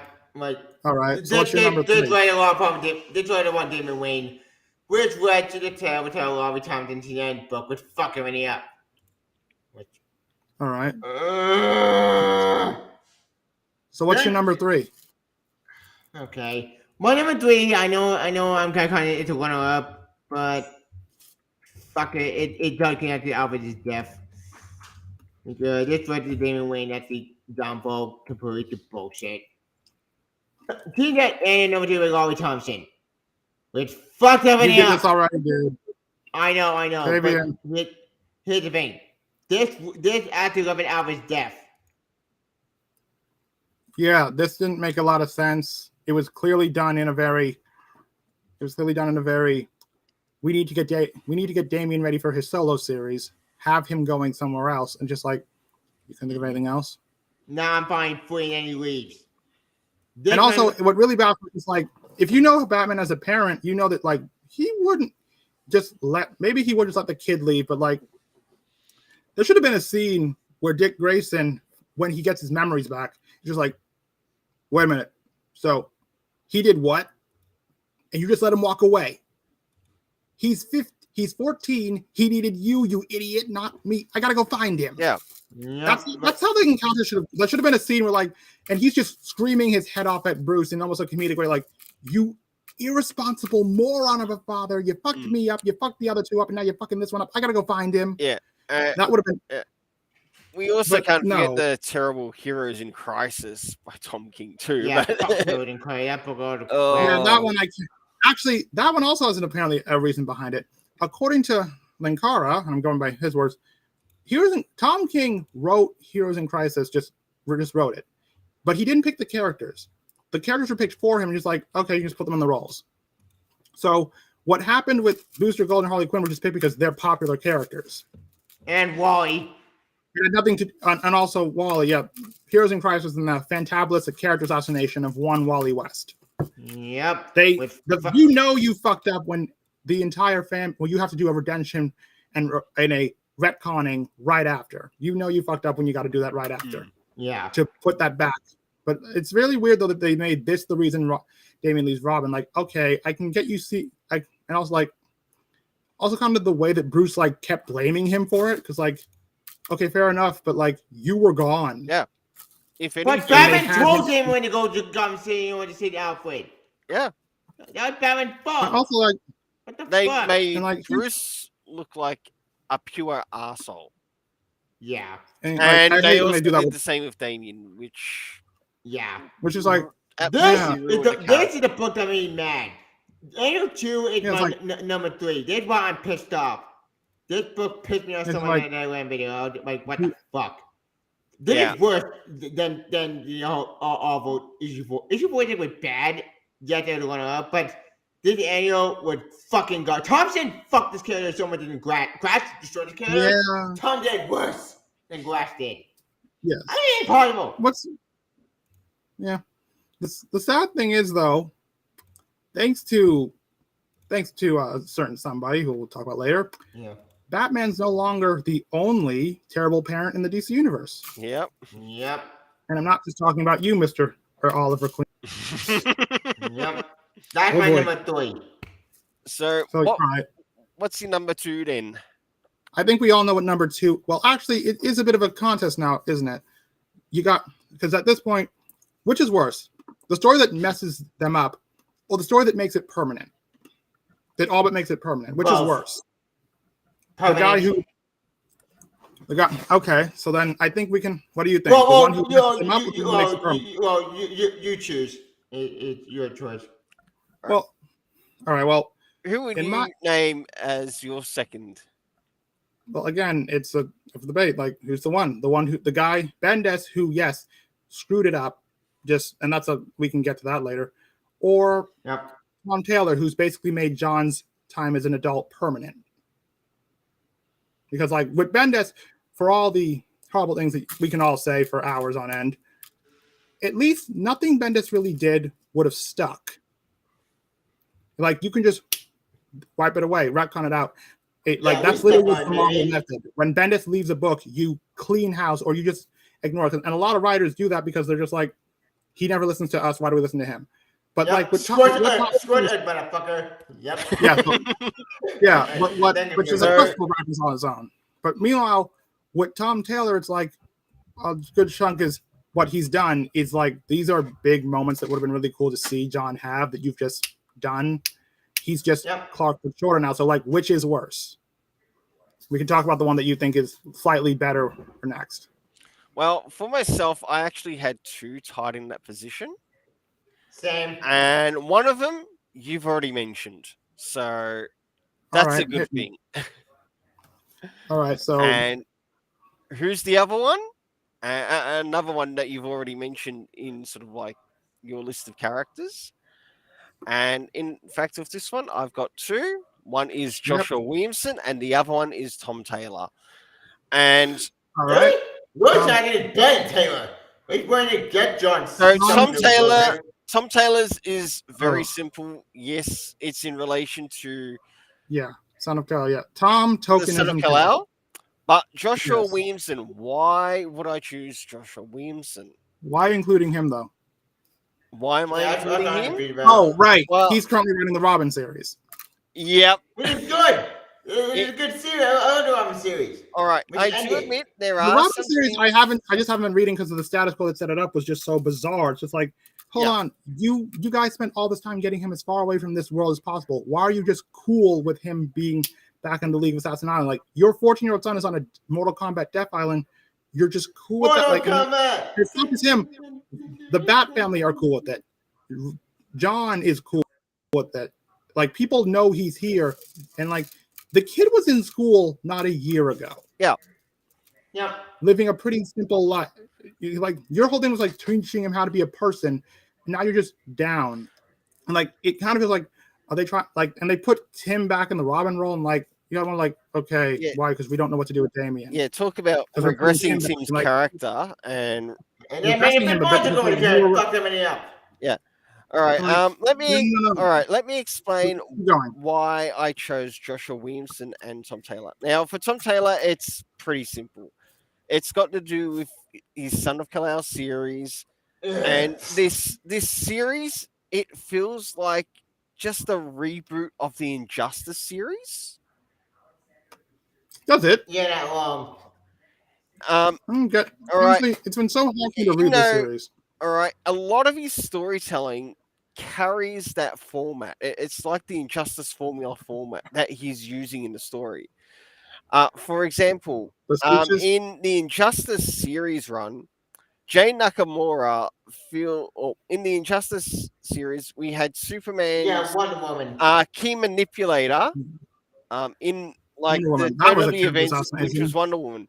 Okay, let's change That character Wonder Woman. assassination, that is not her at all. Yeah, And it's just like, let's change that character to Jay Nakamura.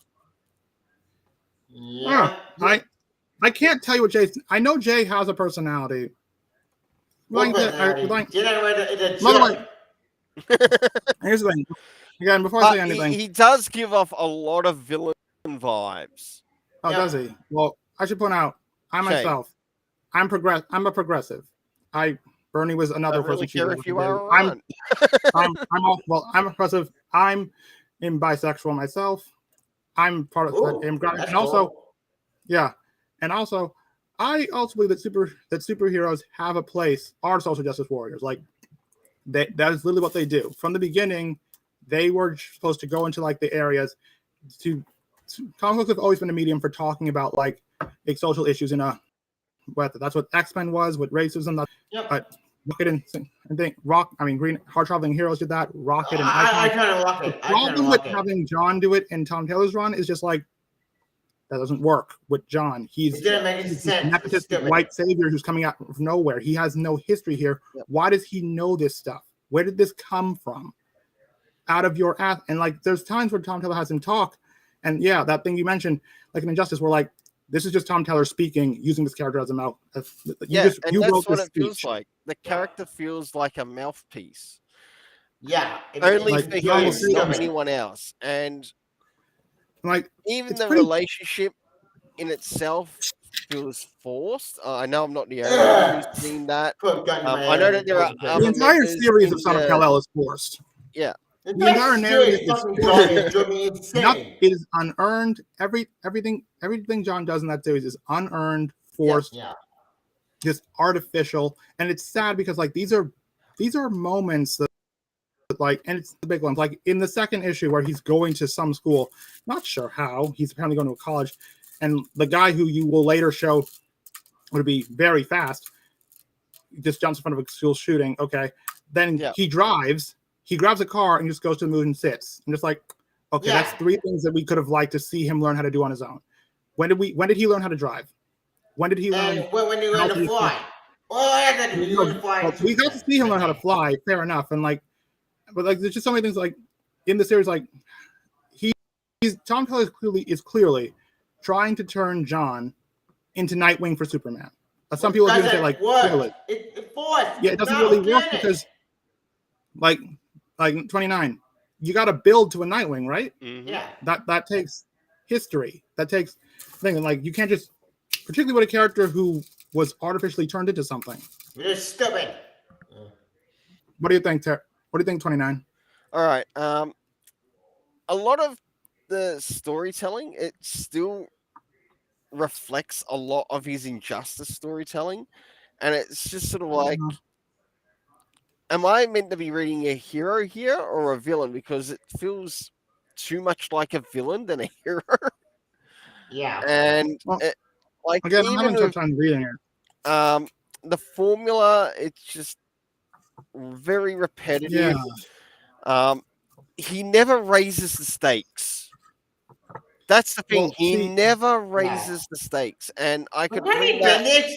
Is such a boring villain. He doesn't work for John. He works for Jenny Quantum for Wildstorm.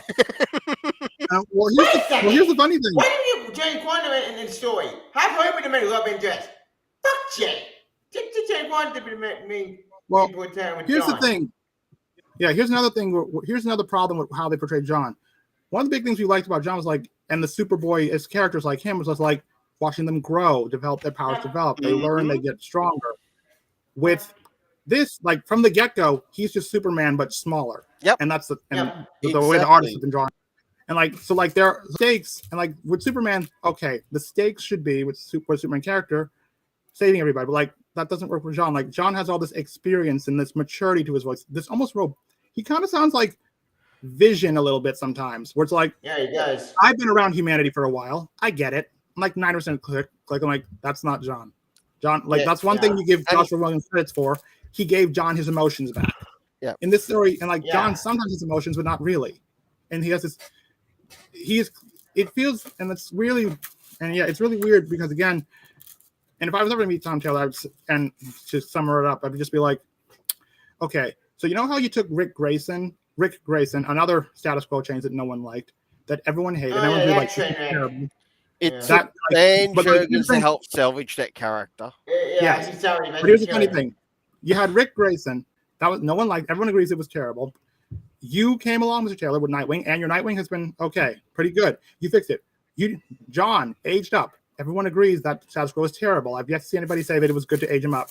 You took that status quo change, and you just ran with it, and that's why some people don't like it. And it's like you made you basically the equivalent of making Rick Grayson the solo Batman solo Batman. Like no one likes this version of the character, but then you've made him permanent. But also on top of that, no other Superman family members are really in the story. There's no Kara, there's no Steel, there's no Jimmy Olsen, there's no again, or Jane, or like Keaton Kong. And I think the main reason is because like you put one of these characters for too long, and they're gonna start asking questions. Hey, why isn't they in charge? But also just like because John has to be incredibly mature. John is basically a Larry Sue in the story. He knows. I don't want to go Sue. He knows what to do, and like that's not interesting. Like the way they could have done it, and like what a character, and like he's taking over the mantle of the most popular character on the planet. What you should have done is like, I can get into that later, but Talia, you were talking, sorry. All right. Another thing as well with Tom Taylor's story writing, there are times where you have John being very dumb when you go to the earlier stuff. He can actually be quite smart, and you even brought up one thing as well, that he could sometimes be mature for his age. In the story, he's 27 in the series. He's like 27, 30. He is an adult. Like, and keep in mind, he's canonically 17. No, he's not. Yeah. Unless you're gonna retcon into power that makes him look bigger, or whatever Superman. Yeah. Actually, that'd be cute. But that would actually be a funny status quo change. Like, Super Kryptonians, we have the power to make ourselves look bigger and stronger, like in Dragon Ball. It's mostly for show. I would be all for that.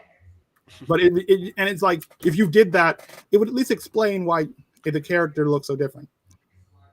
Yeah. Another thing I also disliked was his retcon between John and Nightwing. That was clearly just Tom Taylor's writing both of them, and I want you to see John as a Nightwing. You need to. It didn't work. That didn't really work. We got John in a flashback, but we get to get that in the universe. Why? You made it up. Granted, the flashback wasn't terrible. Like that's a believable story. Like, oh yeah, you drive me crazy that But the thing is, in John Samuel Kent continuity, like minus Tom Taylor, he has never met Nightwing. And here we go. We have him meeting up with a Nightwing of the N52 universe. So that alone tells us this isn't our John Samuel Kent. Yeah.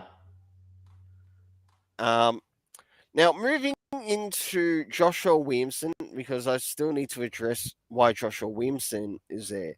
Now, I'm sure you remember the very first issue of the Robin run. Oh, yeah. By Joshua Williamson. With Flatline. Yep, linking with Flatline. And also, now, there was a bit before that, which I did actually enjoy, sort of like the prelude into it, which Joshua Williams had written, to which he ends up going to catch up with his mother. Then after that, he starts to make his way to Lazarus Island. One thing I disliked was All right. One thing that I disliked what they did with the character with Damien, considering how much information and how much training that Damien has had, they killed him off in the first issue. I'm Eh, Well, sorry, that shouldn't have that made me happened. laugh. That is funny. that was actually kind of funny. It was just like it was like it's implying that this girl is just like, and like I think her thing is that she gets powers from the dead or something like. And I was like, that was kind of funny. That was actually I give Josh credit. That was not a bad opening. And it's like, Yeah. oh, it's Lazarus item. You can come back 3 times. Time to wait again. Damn it! Why are we doing this? Why are you? Do your family know exactly what you're doing on this island? Like, I No. guess not, because I can't imagine any of them being. Top tire new. And also all right, the key issues that I really don't like that much are the first one and the last one. Now, there's a lot in between to which could be very hit Apparently, or he goes miss, from but character I do development to enjoy like program. some of the things that, like some of the friends that he makes on the Yeah, island. Kind I of think with hot. that it sort of works, but once it's sort of like okay, killing his character off at the beginning and then him killing off a character at the end. I'm sorry. and no, that was like a big That thing for that Damien. Well, that that the Dead already Man isn't throws his dead. Well, what Dead Man is dead? He's immortal. Oh well, uh then Lord dead. If that well were no, well, if the well character can, well you'll have to wait until my review on that particular issue comes out because we only learned some things about the lore of the island, but we yeah, don't know how the law of the island works with people who are immortal. That's true. yeah, eh, So, who's not to say that when they turn up at the island, say an immortal person turns up at the island, they die 3 times. Last time they die, they permanently die. I guess.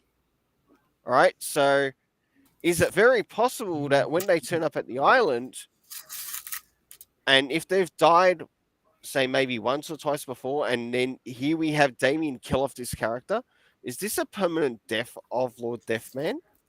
I doubt it. I have no And if idea. that no, if that's the case, and it actually does, right, that character is then literally gone forever. Oh That no, brings Lord Damien back. Deathman is gone. That would then make Damien back to his regress state Oh before yeah, that was even kind of being odd. possessed. Yeah, Right? well, Yeah. These are some things that were not addressed that should be addressed in the story. But And I guess this is not. why I've got Mother Soul betrayed what that man. Mother Soul betrayed him. Well, yes, but yeah, yes, we I didn't really read. I didn't really get into reading Robin. I've only seen bits and pieces of it. From what I understand, while Son of Kal-El's popularity is questionable, It's and I get to horrible. that later, or because it's kind of tricky again with the way social media works. You could be in a bubble. Like most of the time when I see Son of Kal-El, people talk about it. It's it can be both positive, but also can be kind of negative. It generally depends on where you are. Usually some negative, and sometimes it's just haters, because thanks to Tom Taylor, John is now a target for the hateful homophobic ones. Meanwhile, with Robin, though, everyone seems to like, That's everyone seems to funny. like it. Well, a majority of people seem to like the Robin series, and like I love they the and Robin like series. apparently Good he's break 14 out. months DC now. right. saved Damon Wayne. So you know, I still don't like the fact that he killed Lord yeah. Deathman, Well, if he right? did do that, But that's kind of the character. but I don't mean he's dead. I you think got to Robin is still understand that alive. there is information missing Oh around the yeah, lore with these characters when they come to this island. Now, that's the area that I'm clearly trying to address here. Because, okay. okay, if someone immortal comes to the island, is it very possible that they throw these characters who are immortal into a mortal being? So, Mm, does it work like a battery in a form of sense? So, or not just a battery or a magnet. You know how magnets are attracted to positive and mm, negative, Mm. maybe. all right? And Yeah. what if in this case you've got someone who's already immortal turn up, and this island, like another immortal character, would be considered Vandal Savage. Right? He's an immortal character. Okay, what if he turned up to the island and whilst he turns up on the island, it has the negative effect on him personally. In other words, he is no longer immortal. He loses possible, I guess. immortality. Well, remember, the demon Nezha created the island, I think. Yeah, I understand that, but this, right, just as it has rules for the mortals who go there should also be rules for the immortals that go there.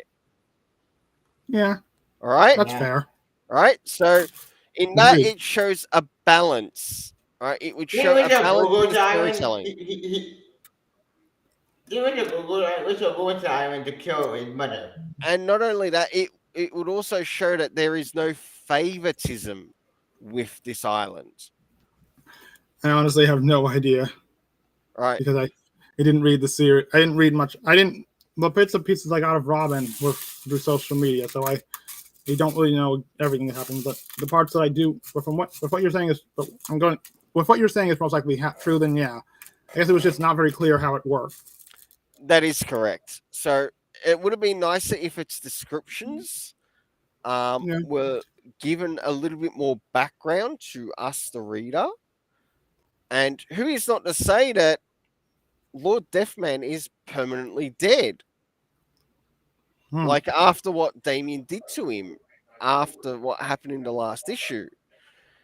Now, if it was for myself, I would sort of use that situation to which that would be the beginning place for Damien to be possessed. Oh yeah. Have maybe Damien be possessed whilst he is killing Lord Deathman. That would make more sense for when people move into the Batman versus Robin series. They'll probably retcon that happened later. And that would be the case. Right? Even if they were to have all the fun and games beforehand and then encounter Lord Deathman, right? That would work better. And then in that time, maybe you could have Damien have a quick look in that cave. After he leaves that cave, you can see a slight change in his eyes that he's been possessed. Right? That could be shown to us, the audience. You could have one of the members that are there on the island point out,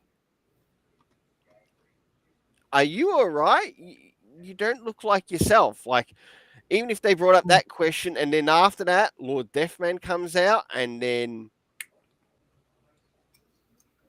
right, sure, they go up and fight against him, but Damien kills him. But he's being killed whilst he's being possessed, and that would make 10 times better sense than what they did. It wouldn't show that the character is being sort of like regressed back to his old ways. No, it would be a little bit more honest in its approach. And it would show that, okay, something happened to Damien in that cave, but we're going to learn about that later. We'll probably learn about it in general and Batman and Robin. Yeah. Yeah. Right, so I think we can now move or start to move towards our number one. No, wait. I need to do my number two. Okay, then. You do your number two then? Yeah. My number two, Robin, I think the same way we all know who it is. It's not Bendis. Bendis was it, I believe it. Oh, boy. You should know what I'm referring to. Hang on, I'll show you. All right, whenever you're ready, just let me know. I'm ready. Yeah. All right, let's get it up. For your number two. Yeah. Yes, Tom Taylor, yes. Tom Taylor, Super Summer Cow. What the fuck is this series? This fucking sucks. This gentleman is going insane. Maybe you shouldn't have before you go on, maybe pick a different picture, because the thing is, Tom Taylor's kind of been hiding behind. A lot of fans have been saying, like, if you don't like the series, it's because you're homophobic, and it's like, no, that's not why. people don't like him. Like pick another. It's because it has nothing to do with him being homophobic. It's because like, well, one, you willed that into existence. Maybe pick a different picture other than him, the one where he's kissing his boyfriend. It wasn't organic. That's impossible. No. They keep showing it. Yeah. It wasn't organic at all. It wasn't organic. It's awful, Lisa. Fuck the awful kid. This is not John. The John that I was smart and they're just stupid. They're the boy and knowing why. It was a dog idea. It was fucking forced and knowing why. Even Taylor was forced. But look at the guy's smart without exploding. What the fuck? Yeah, this John is honestly, there some people, especially like, sorry. I've often wondered, like, if you're going to retcon, because at this point you'd have to make this series work, you'd have to retcon it out, or you have to reckon like this is a different John. This isn't because Tom Taylor isn't writing John. He's writing an OC who has Jonathan Kent's personality. Yeah, this is not the same character. Like, and it's not. And like the best way to explain it is just like watch when somebody else writes John. Like Peter J. Tomasi. At first, I was granted after Bendis' run. All right, I got adjusted, but after Peter J. Tomasi wrote that one shot where he and Robin hung out, I like, oh. Yeah, Tom Taylor isn't writing John. Yep. Not even a little bit. Like he made up like actually it's funny though. It's called Comic Pop again. Comic Pop did a video not too long ago. Superman, son of Superman, where basically it's an old 90s story where like he has a son, his name is John. And honestly, that guy is a lot closer in personality to who Bendis has to who Tom Taylor's been writing. Because it was like this kind of like John's kind of a lefty, it's like a righty, but just like but again, John's been gone for 7 years. It's really weird that you put him in this role, but the way that Tom Taylor writes him, it's like John has been here all his life. Like he's in the Nightwing category. Like, geez, Dad, I just don't get why you hero the way you do. It doesn't seem professional. Like I've been watching you for 9 minutes, and I don't. Granted, and my memories of you aren't very good because kid, a child, but still, it's really weird the way that they present. Like, well, son, I just kind of do what I do, and like again, and also one of the main issues that Tom Taylor's run has is a very empathetic Superman. You guys get what I mean? Yeah. Like this. Well, you just do what you can, kiddo, and it's like that's not Superman. Superman's whole thing is that he goes as far. The hypercube right there. That hypercube right there, they got destroyed. Yeah, it's really weird because they of the way say it was destroyed, but it doesn't mean it was destroyed. So hypercube still be alive. So like in this series though, you can see Tom Taylor. Actually, though, what's funny though, in this moment right here, Peter Tomasi makes a great point here where he's just like, he addresses for the first time since the age of like, hey, you were a kid. We lost time with you. It's just like that wasn't that long ago that I was a child. Like in Son of Kal-El, you wouldn't know. Yeah. Like there was literally a person I was talking to, a fan who was like, I don't get it. Why don't you like the series? I'm like, okay. Oh God. Look down there. Right. You see that thing right there where it says Damian Wayne, Jonathan Kent, where they're pointing at their identities. I hate that now when you search for John, it comes up with that image instead of the fun kid one. But anyway, one thing that this person I was talking to said online was like, I don't know why you like, do you know the history of Jonathan Kent? Like, no, I don't. The person, like, if you read Son of Kal-El, you don't really know that John was like aged up recently. It doesn't read like a story about a character that happened. It's like Tom Taylor doesn't care. Tom Taylor isn't writing that. He's writing a Nightwing for Superman, a kid who's been around for years. And like that's bullshit. Yeah, we've already had a Nightwing. The thing is, we've already had a Nightwing for Superman. His name is called Chris Kent. Yeah. Actually, there's two. Well, like there's 3 characters though that could have filled the Nightwing role. The first one is obvious, Kara Zor-El. She's been around just as long. Like you put her with Batgirl, but like you could put her with Nightwing too. And they're doing that in one of the series. The second version is Steel. Steel is another character who took up the Superman mantle when Clark was thought to be dead. Do you eradicate? Oh wait, do I get evil? We've forgotten about Steel, but and like you're an adult. You are just as easily as older than Nightwing. You have experience. You can do it. Another person you could probably use, and that would be funny. Superboy Prime. Technically speaking, that would just be funny. Just he tries to be a hero, but he has no hero instincts. Problem. As I mentioned before, Superboy Prime, he's gone. He's dead. You could retcon in that. You could even retcon in that Son of Kal-El John is actually Prime, just pretending like, hey, don't freak out. I was just trying to fit in. I don't know what happened. Well, Superboy Prime. Well, actually, as I said, there's a problem. You retconned in that this is the Prime the whole time. I believe you. Well, in Death Metal.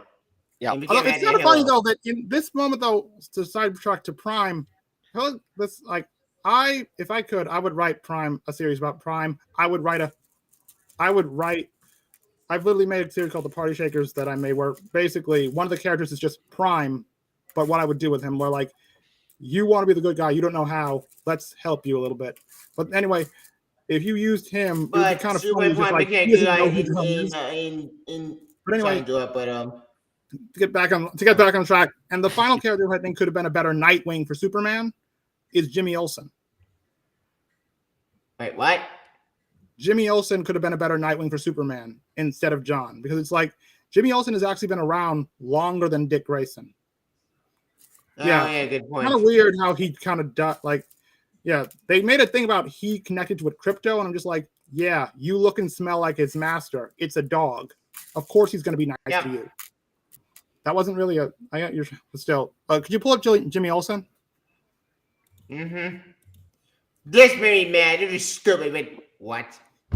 What the fuck? Like, you tell me, you're not gonna a guy who's smiling with how exploding. The guy is manipulating after the gun. Yeah, Is this the guy following with? Bullshit.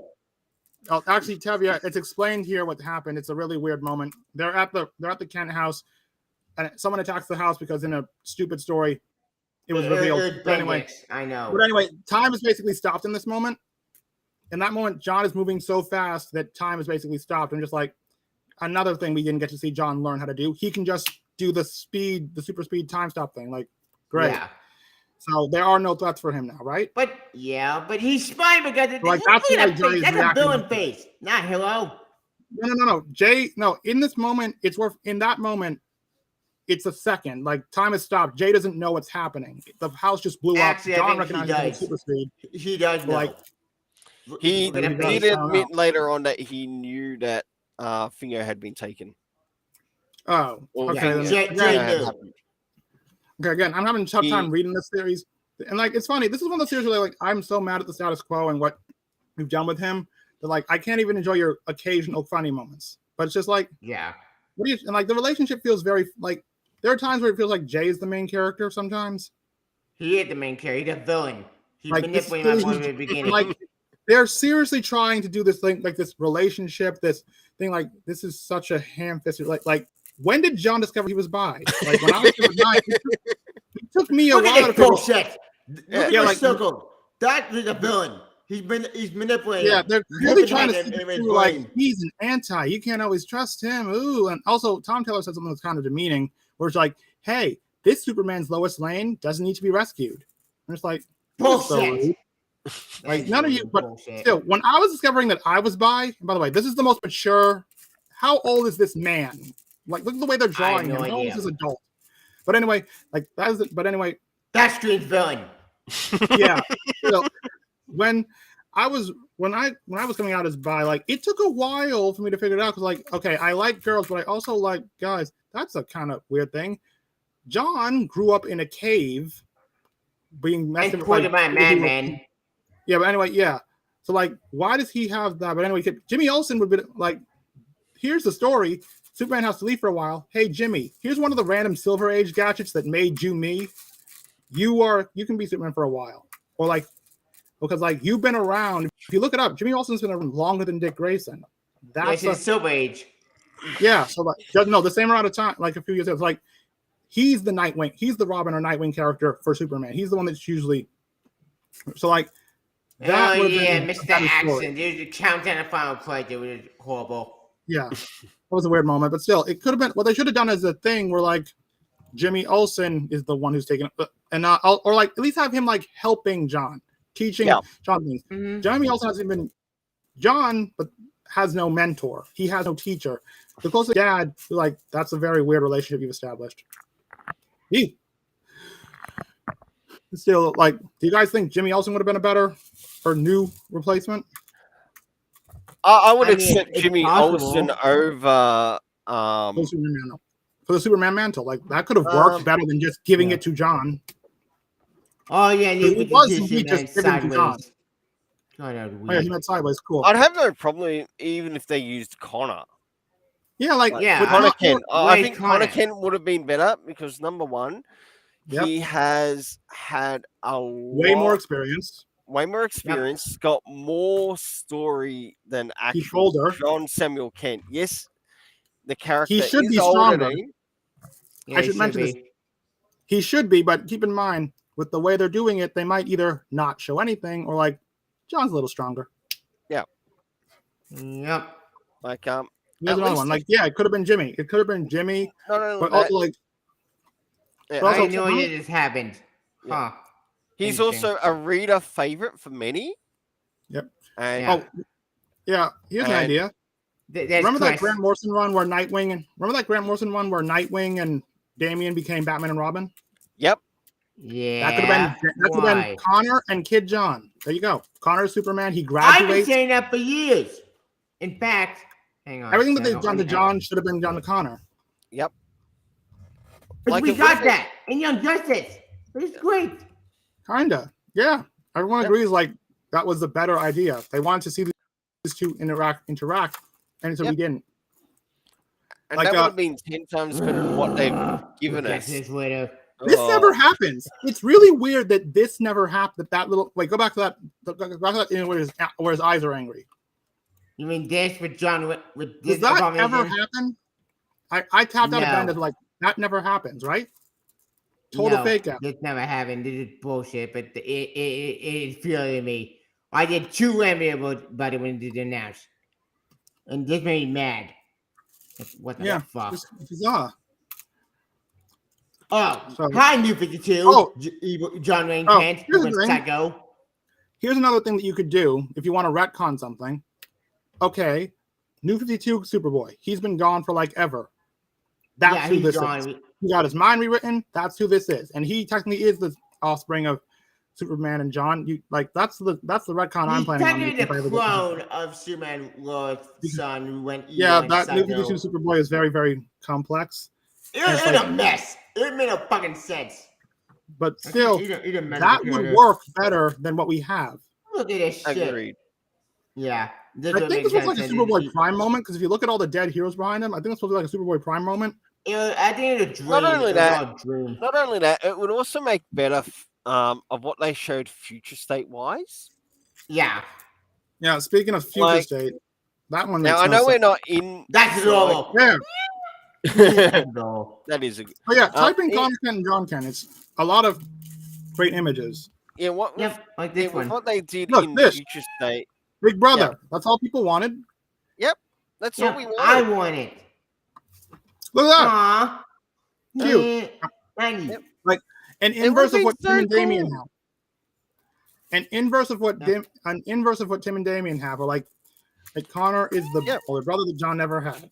Yeah, they could have done exactly come on, I told how you. the Bat family does things, and Yeah, and it's like, really shown weird. it like a Bat family, but in this case, it's done with the Superman family, Yeah, look at that. Get and that. it would have been so much better than what our number ones are.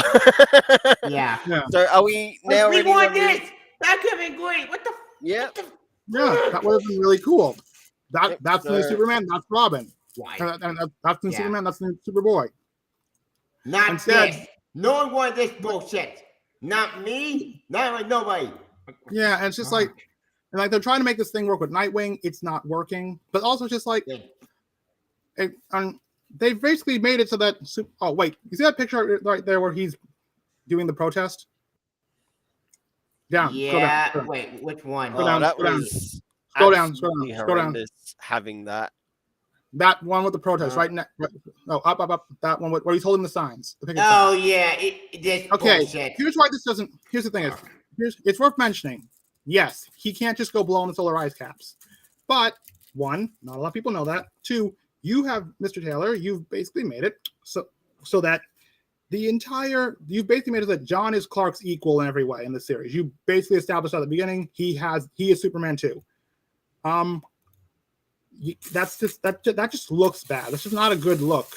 Yeah. Why Also, is he? issue 8, if all of the entire issue, because here's the thing, that producer didn't have any. Oh yeah. You have to What really comment. bothers me is just like, and everyone is You just just so played a giant cool. monster. Yeah, like what bothers me is just like everyone is just so cool with, hey, My son was gone for a while. He's back. He was 13 last time we saw him. He was 10. Now he's 17. I gave him the mantum. Bye.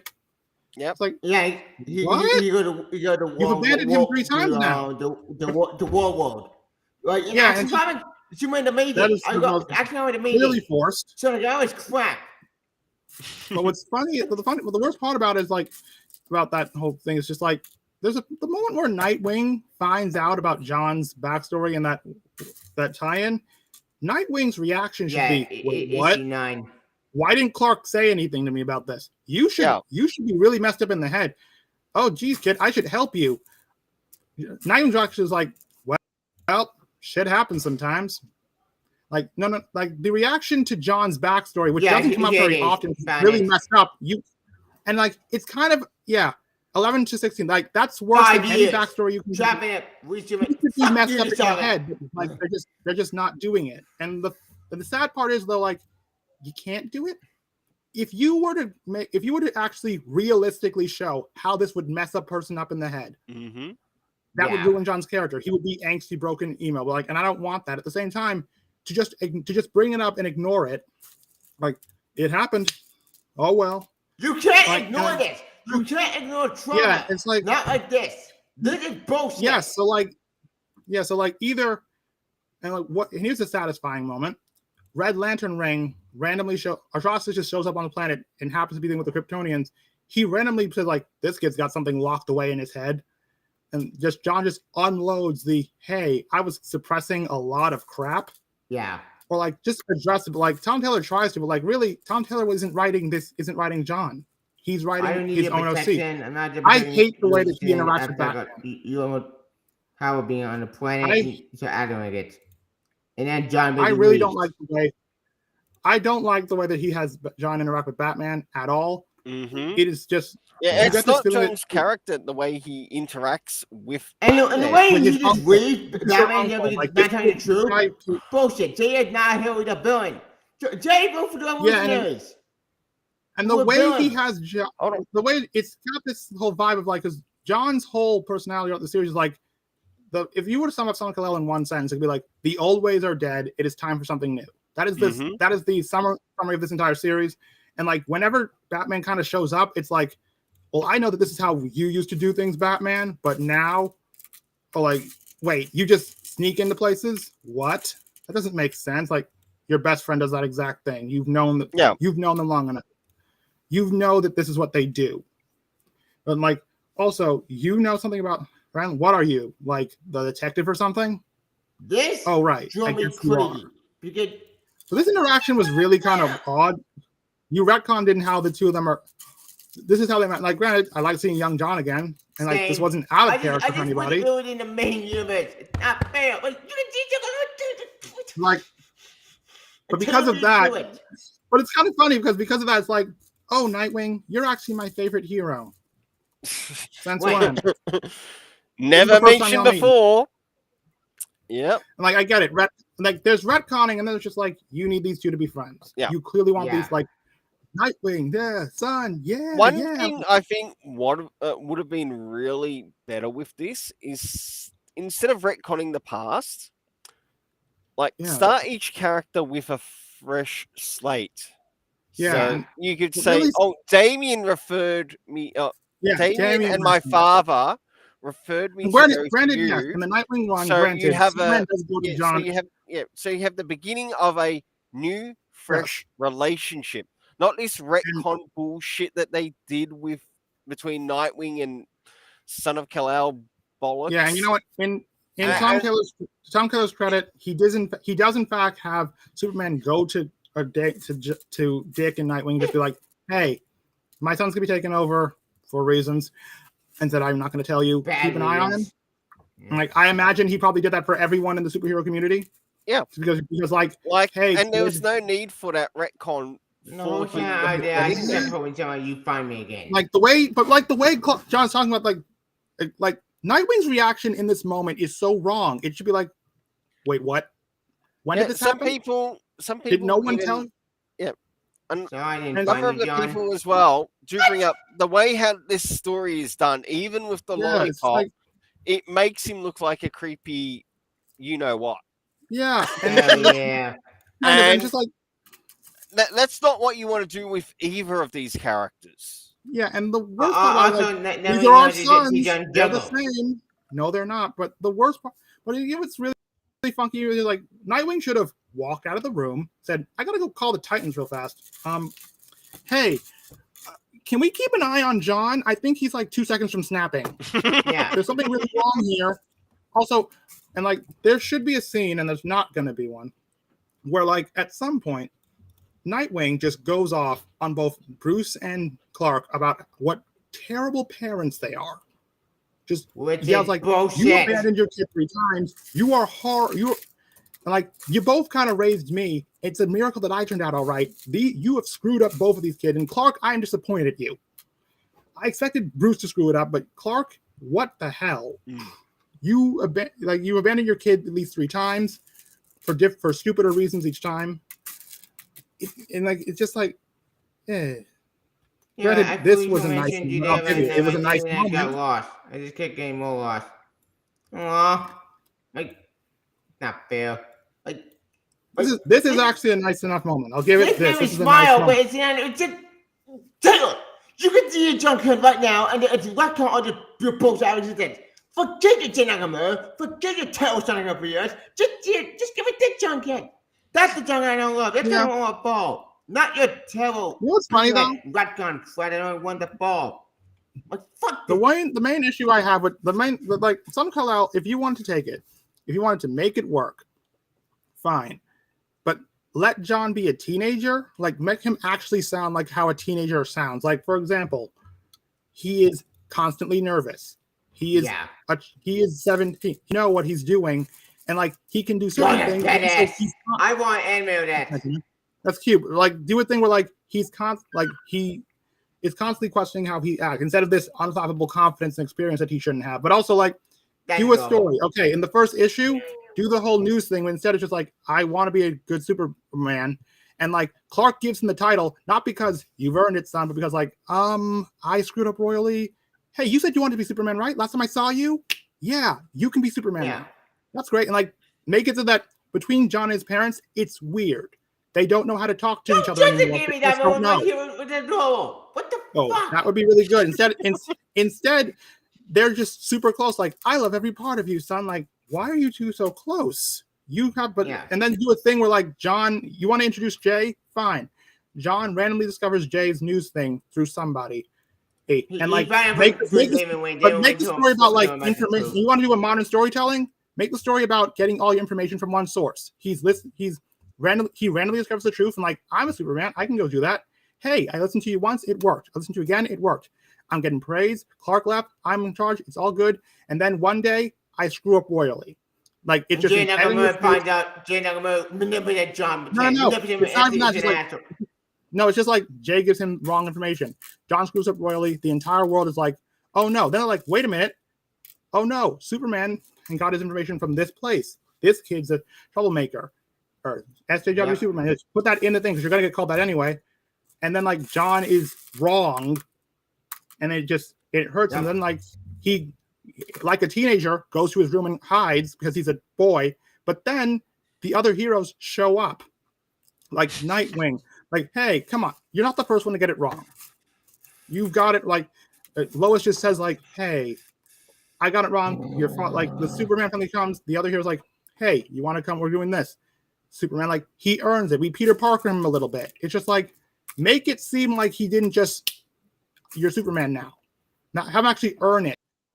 Because honestly, this Jay Nakamura thing, he's a villain. This version is just simple. And the way they handle Damian Wayne sometimes works. Sometimes he sounds like Tim Drake, but like, okay, you remember that these two are best friends. It's a little weird when they're interacting. Yeah. Granted, it doesn't make any sense. You got the weight issue. I need to go to weight issue because the weight issue drove me nuts.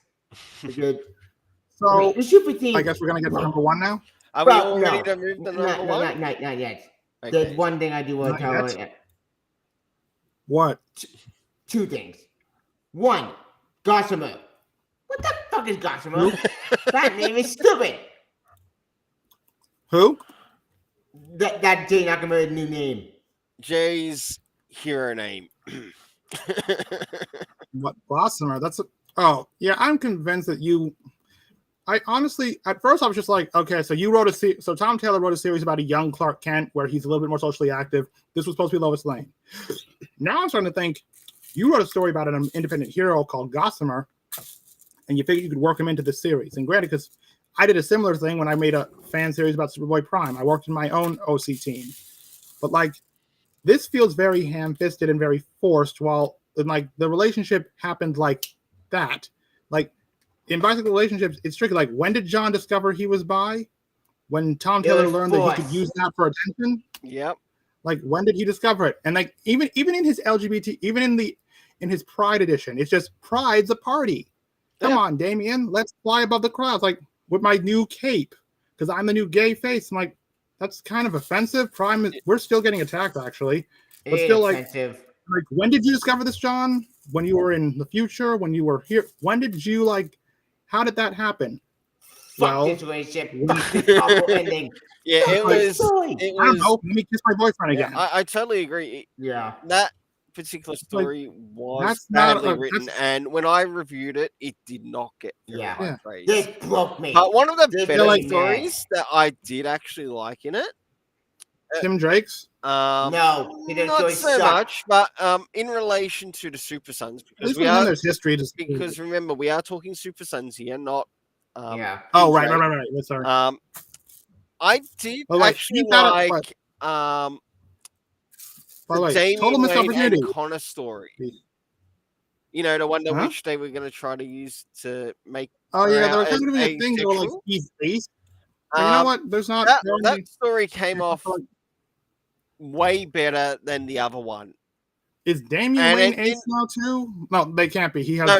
It wasn't. It wasn't having to do with Damian's sexuality. It was having to do with Connor's sexuality. Connor Hawke's sexuality. Okay, no one's used Connor Hawk in half a decade. It doesn't really matter. And so whatever Connor Hawk is, what it was very short, straight to the point. Didn't pull no punches, but it did feel way more organic than what they did for John. Yeah, like with John, it very much feels like we have a new face. He's new It Boy. He's our new cat, and like you really. And the worst part is like you got real homophobes out here coming for John. Like he's the gay one. Like he's not gay. He's bi. There's a difference. And it's bad. Now he's targeted by homophobes. He's targeted by those. Just like he's the new wave of character. Like John is a new character. There are even people in the LGBTI community that also hate what they've done to John. And that's true. Some like it, some hate it, and that's understandable because you will have a bit of a balance between there. You've got some people who are unsure about if it was like really a good decision or not. Yeah, it feels very marketing. If anything, it feels more like let's just slave brand this character as this. Like, that's not and even that funny. Too is wrong, right? No person should be slave brand as I don't know, where it's like Nazi, neo-Nazi. Let's just for a couple of examples, because I'm sure you know with the political climate, there are people who get branded as something and they're not that at all, right? That falls into character assassination, and it doesn't mean that they are those things. Just as there's people who are considered anti-Semite, but not everyone is an anti-Semite, which is also true. But you will find some people who are, but not everyone is. Some. By the way, I found an image screenshot right now. Right, and this is the fallacy with that branding, which has come out. Yeah. And I found the image talking about. I found it. Yeah. I'm screenshot right now. All right. By the way, this in my view is bullshit because what? I've been having buried the main bad guy and then you get thrown into space by Lex Trooper. What White Bendix? Oh. Yeah, That was the Bendix character was such a weird addition. It's just like, here's the thing. I gave him his own Lex Luthor, right? He's Superman now. Like, Yeah. wait, what? Yeah. Okay, first, Lex Luthor's okay, Lex Luthor's I get it. Bendis ruined John. His new supervillain is named Bendis. Okay, good for you, Tom. You get a carrot. Lex Luthor's reaction to Jonathan Kent should be, I don't even know what Bendix's thing is, I don't care. But Lex Luthor's reaction to Jonathan Kent should be the same way Joker reacts to Robin's. You don't matter. Yeah. You're a non-entity. You're a child. Yep. I don't care about you. Your dad is gone. You won't hear from me. Yeah. Instead, it's like, oh, another adversary to play, for you are also my opponent. Like, no. Lex Luthor, if you want to get John back, here's another way you can get John back. Lex Luthor kills him. Lex Luthor kills his version. That's not a bad idea. I'll be all for that. And what's funny, and you know the funny way you could do it? Lex Luthor, it's not because John is changing things, even though John is doing the very thing that Lex Luthor said he would kill Superman for doing, but who cares? It's not because John is changing. John new power now. The reason is because as Lex is like, hey, Black Manta and Joker told me that they killed both of their proteges' kids. I haven't killed mine. Can't have them be better than me. You got to die now. Bye. Like, it has something to do with you. You don't matter to me, John. And That then is a fair point. Huh? That is a fair point. Like, like Lex Luthor would totally do that solely because like he's petty like that, but also just like, oh, Clark, here's a clone of your son with all the memories from before you screwed up. Or heck, even retcon that Lex Luthor has been gaslighting Clark from the start, from the beginning of the Bendis run. Just retcon, it was me. I fucked it up. The reason the storytelling was so terrible because I was making things up, and your dumbass fell for it. But anyway, the point is, in the end, here's your actual kid. I've had him in stasis the whole time. All you got to do is hit this button that makes the whole world forget you ever existed. Because also your identity is public, and that's bothering me. And unfortunately, the story about it was terrible. Are we ready to go on to number one? Wait. There's one more thing I do want to bring up. I did a screenshot for a second. I need to bring up this. All right. What is it? That's something that need to have. Apparently, John new power now, which is wait. I don't know what this is all about. Yeah, they gave him like lightning vision or something. Yeah, that's actually the final issue of Son can't be able to handle Bennett. It's just like, you're not a character I care about anymore, Jonathan. Your development used to really interest me. It was great, but now I just want to see you get your ass kicked. It makes no sense. How did they new power? Where did new power come from? If anything, if we look at this sort of feels like Tom Taylor bringing back in what happened in Super Sons of Tomorrow. Oh yeah, solar flare. And that solar flare thing. Oh yeah, that ability. Oh yeah. Yeah, like just to try to hit our heartstrings with the character. Ability. And I'm sorry, it's just not working. Speaking of Taylor, I'd rather Peter J. Tomasi be on that than Tom Taylor be on that. He's earned his cred. Peter J. Tomasi has earned his cred. Tom Taylor, you're losing your cred. Honestly, this Son of Kal-El has made me question Taylor as a writer because, like, Injustice is just Kingdom Come, but with slightly worse people. But the Siege are like, good. The Siege book is amazing. But also, like, I'm questioning all the other things that Tom Taylor is writing just because Deceased, John, ironically, is like better. Yeah, you grew up. Yeah. It makes more sense when you're a bit mature there. But with this version, like, no. But and also, here's another idea. If you want to give John new powers, Weather Boy powers. How? So, the kid is when he was growing up normally, he absorbs too much solar energy. He goes into the atmosphere to release it. Okay, heat. He learns about in the school he used to go to. Oh, that's bad for the environment. Okay, but I also have frost breath. I have for my super breath. I'm studying it. I have supervision. I can see the water. I'm practicing. Hey, Dad, check this out. I can kind of make a rain cloud. I can use it so precisely that it's just above the cloud. There's a little cloud appear above of this little patch. Just call me Weather Boy. Like, and that's how John is different from the others ones. Like, you can, and like, that's an idea. It's just something other than, and like maybe his powers are different because like he's half human. He's more in tune with the planet. That's a different idea. That makes him different. That actually makes him separate from his dad, and that could also feed him to the whole. Oh, I care about the planet a bit more than you do, maybe. Yep. Oh yeah, you guys read that? Did you guys read the Tom King one shot with Superman? Yes, Yes. you're talking the It's Wilson not County Dark Justice League Crisis. Superman. Dark Crisis, well, Dark did a Crisis? good too, man. By the way, speaking of Yeah. I did find it interesting. I did one more thing I'll bring up. We got a new villain. Yeah, go for it. Right now. All right. What is it? What's the last thing from Seneca that you don't like? Well, it's not exactly. Also- It's not something new. It's actually starting to come with one of the upcoming new ones. Yeah, it's a Red new villain, King. Red Sin. Oh god. Let me. This entire series needs to be retconned out of existence. Yeah. Yeah. But like, The we'll still have the character- memories. The villain Well, alone I put reminds my me own of tweet Red that, Cloud. but it's Red Sin ready to Red Cloud. Yeah. And I got no answer yet. Of Yeah. course not. I doubt it. But just like watching you Yeah. talk about how excited he is and how much he loves the series. And it really sucks. It's just like there are probably people who like this series, and it's just Yeah. seeing these scenes where like John and Clark are Supermaning together, just it feels so empty. It feels so unearned. It Like feels unearned. That's Yeah, the me- sad part. the This could have relationship's been not earned. this This could have good. worked if we got this development naturally. Like, No. why are you two so close? You two should have a very strained relationship or complicated one. Like, it just doesn't feel real. It feels Yeah. like I need them to get along. I can't use the Bendis crap, Yeah. although I am making the Bendis crap all but permanent.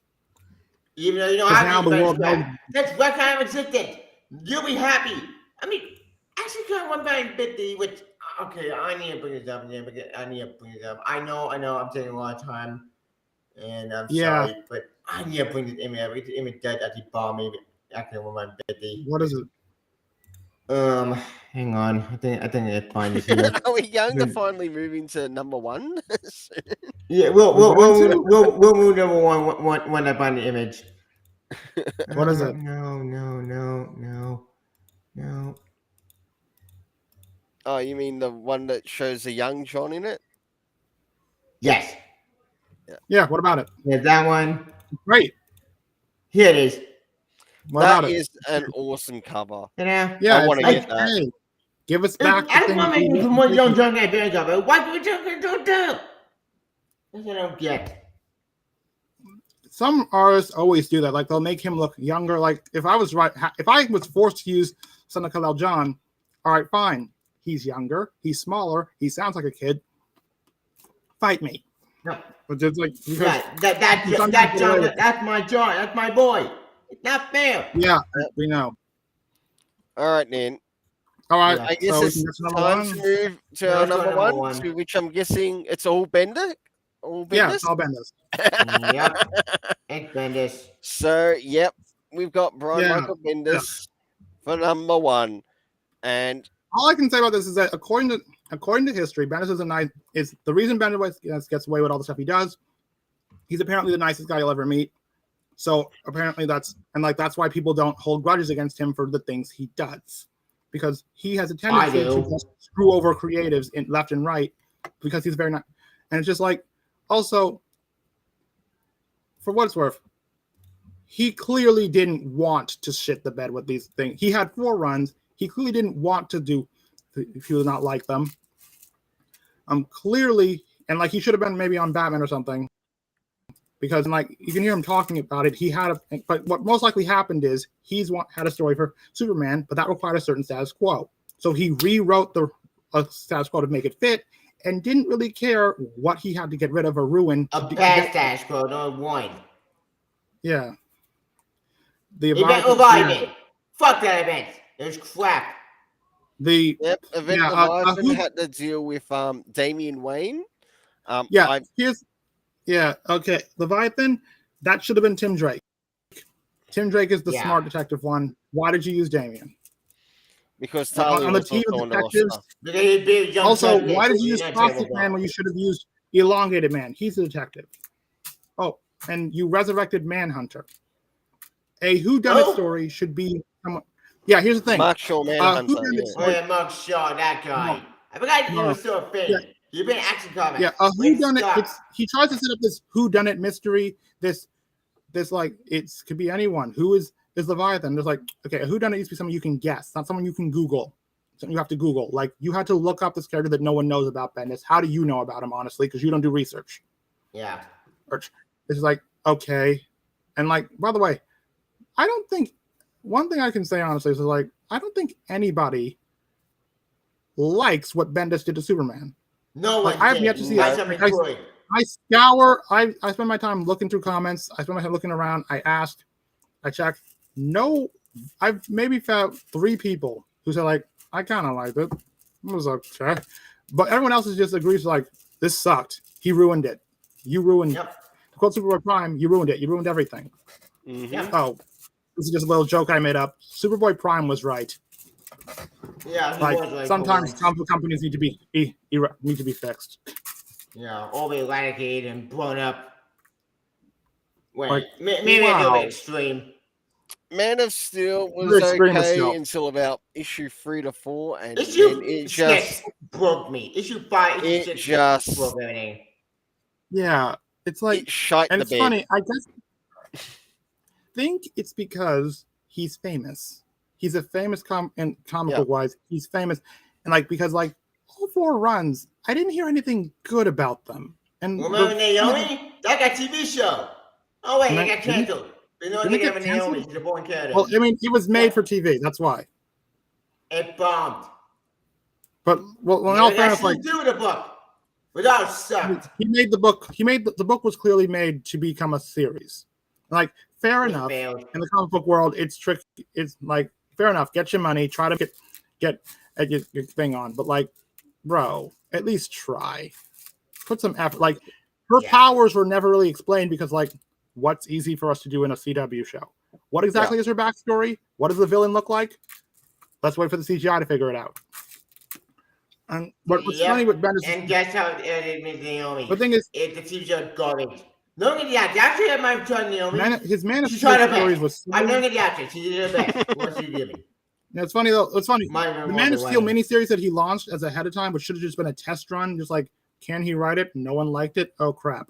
Yeah. Like, the only thing he learned about that was that like, okay, we can't have Clark cheat on Lois with some new woman. Gotcha. Yep.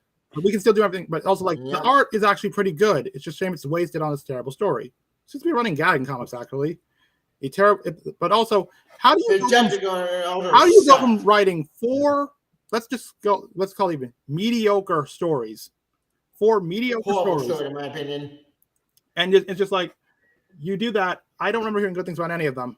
Then you get elevated to writing Justice League, and like you're kind of what? Like, how do you? Who wanted him on Justice League? Well, like he went from writing, like say, like the Superman, no.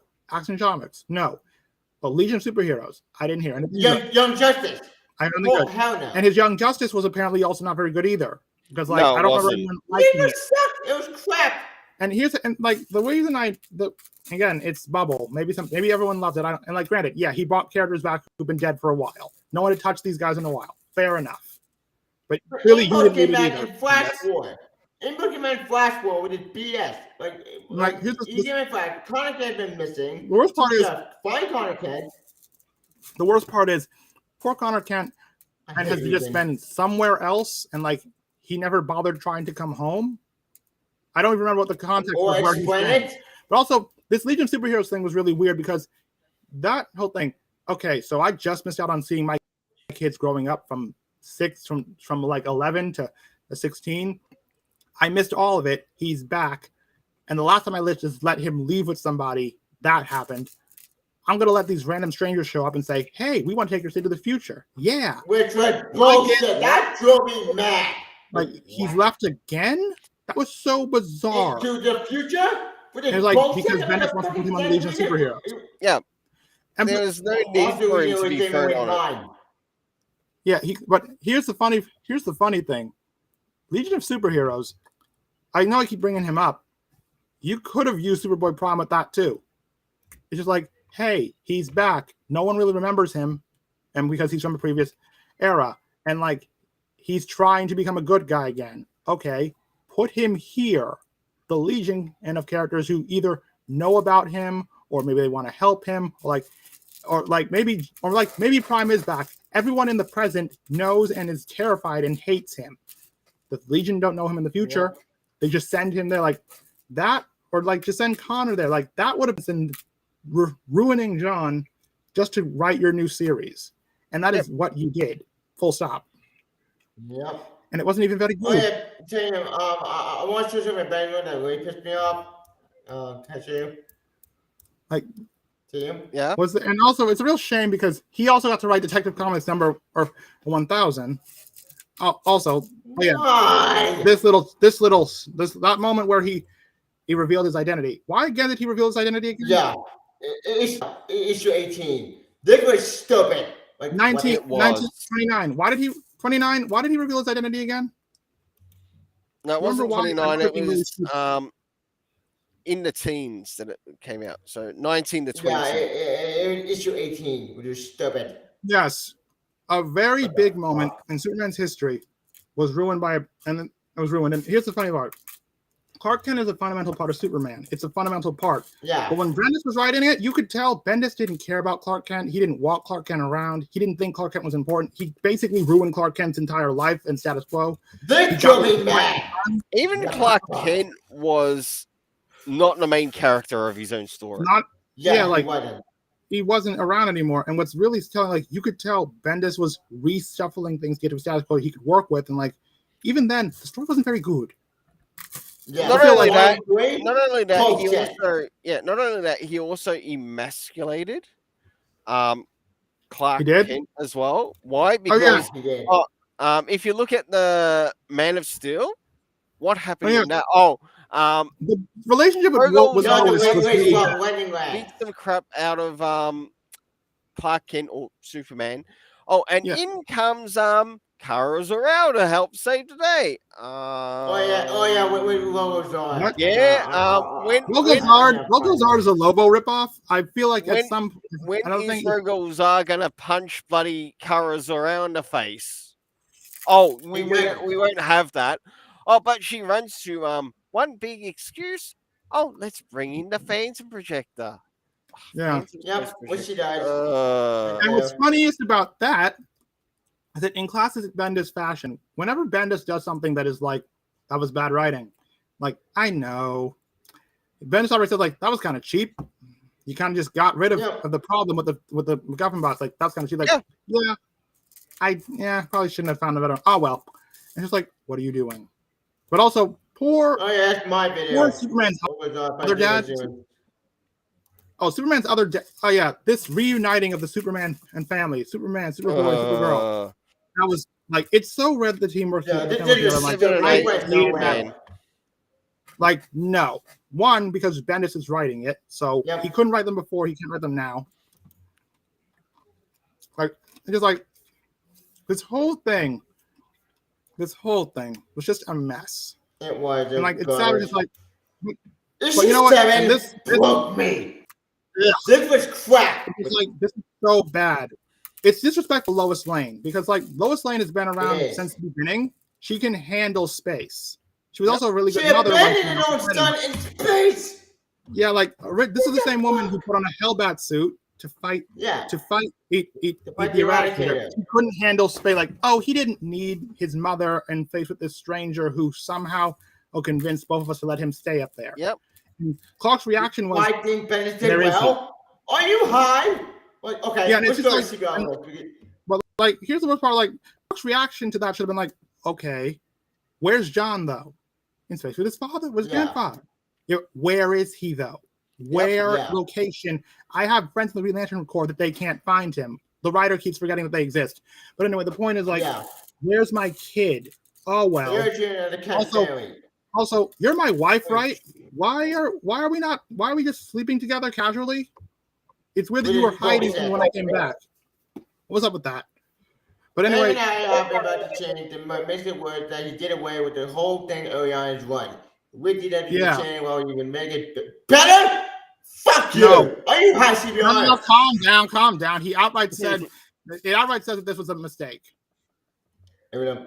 One of the things he didn't do well was his early treatment of Jonathan Kent. His whole treatment. That's true. We can all agree that was terrible. We did that he would make it better. Bullshit. Make it better, my ass. That's fucking weird details. Well, keep in mind, CBR can't outright say this was a dumb idea. But they've made multiple series that say like, hey, bring him back. Of course, they also do an issue about, okay, yeah, lost time to development. He didn't. He clearly was trying to. He clearly wanted to reset the status quo from the get-go and didn't really care or how he did it. Like, and like Rogozar, I want to see Rogozar get beat up by Lobo. Just like, Rogozar, I used to pants that guy. Yeah, that was funny. Is he still alive? I thought I killed him. Like that's just like I wish that I know he's funny. Like Dennis clearly wanted us to think Rogozar was cool. It was a terrible idea when he brought him in. Yeah, like you wanted all of his villains to be memorable. Whether it was the Red Cloud, the Invisible Mafia. The weird irony though was apparently the one weird irony thing with Bendis in his Superman run, despite the fact that many of the things and plot lines he did were terrible, apparently his portrayal of Superman as a voice character was actually pretty spot on. That he understood. The one thing he understood about Superman was writing Superman himself. What he made him do, what he made him cast, what the plots he put him on were all horrible, but at least he knew how to write the guy. You got to care for that. Odd. Why you you cannot write other characters? I don't get. His Leviathan crossover was action comics. Again, the opening of Leviathan was at least funny. I'll grant it you. By the way, I'll grant it you though. You could tell like Bendis set up the status quo so he could write it because the opening of Leviathan is, hey, I don't live with my wife, but I am going to be kind of pretending that Lois can't live with me for this story to work because then it'd be kind of weird they kidnapped me and not her. And then she's like going to wait and like, oh, it's kind of funny. And it's kind of funny watching Clark or have to freak out while have the kryptonite vest. That's funny. Granted, and you did this to yourself. How he gets out of it is stupid because basically Talia and Lois look just enough alike that no one in the highly trained thing notice. And we don't actually see her do that, mind you. It just happens off panel. But it's like, I think Bendis has gone the way of Frank Miller, honestly. Yeah, I agree. He thinks he's Frank Miller, but worse than from Marvel? Wait, what did you say, 29? He thinks he's Frank Miller, but he's worse than Frank Miller. No. I think he's gone the way of Frank Miller. Yeah. Frank Miller used to be good as John, then eventually went crazy, lost it, and isn't good. I think Bendis hasn't gone crazy, but he's lost the touch. Yeah. If it's not something that he just knows how to do, he can't write it. Yeah. Total deconstruction of the characters has done more damage to a number of characters in the comics. It doesn't matter if it's DC Comics, for example, where we're talking here, Marvel. Deconstruction has just become the opioid or the opium of the dumbest masses. It's like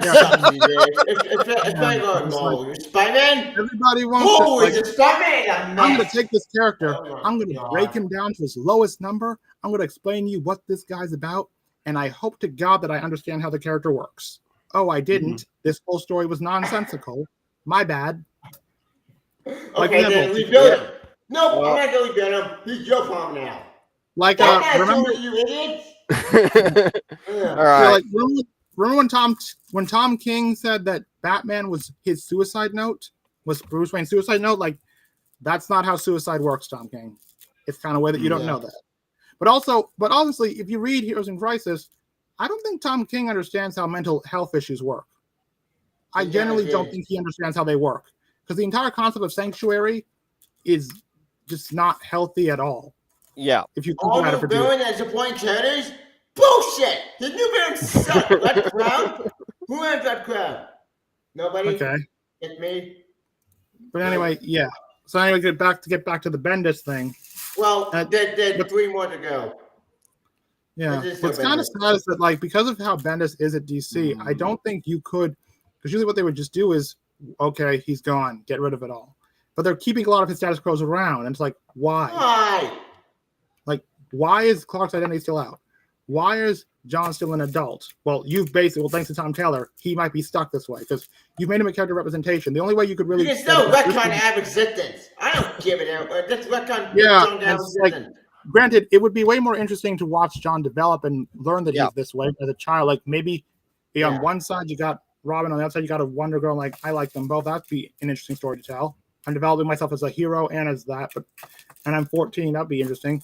Instead, at this point, what you could do, you might have a Wally Wallace West situation. Like, we just bring back the version that you liked and say the other guy is someone else.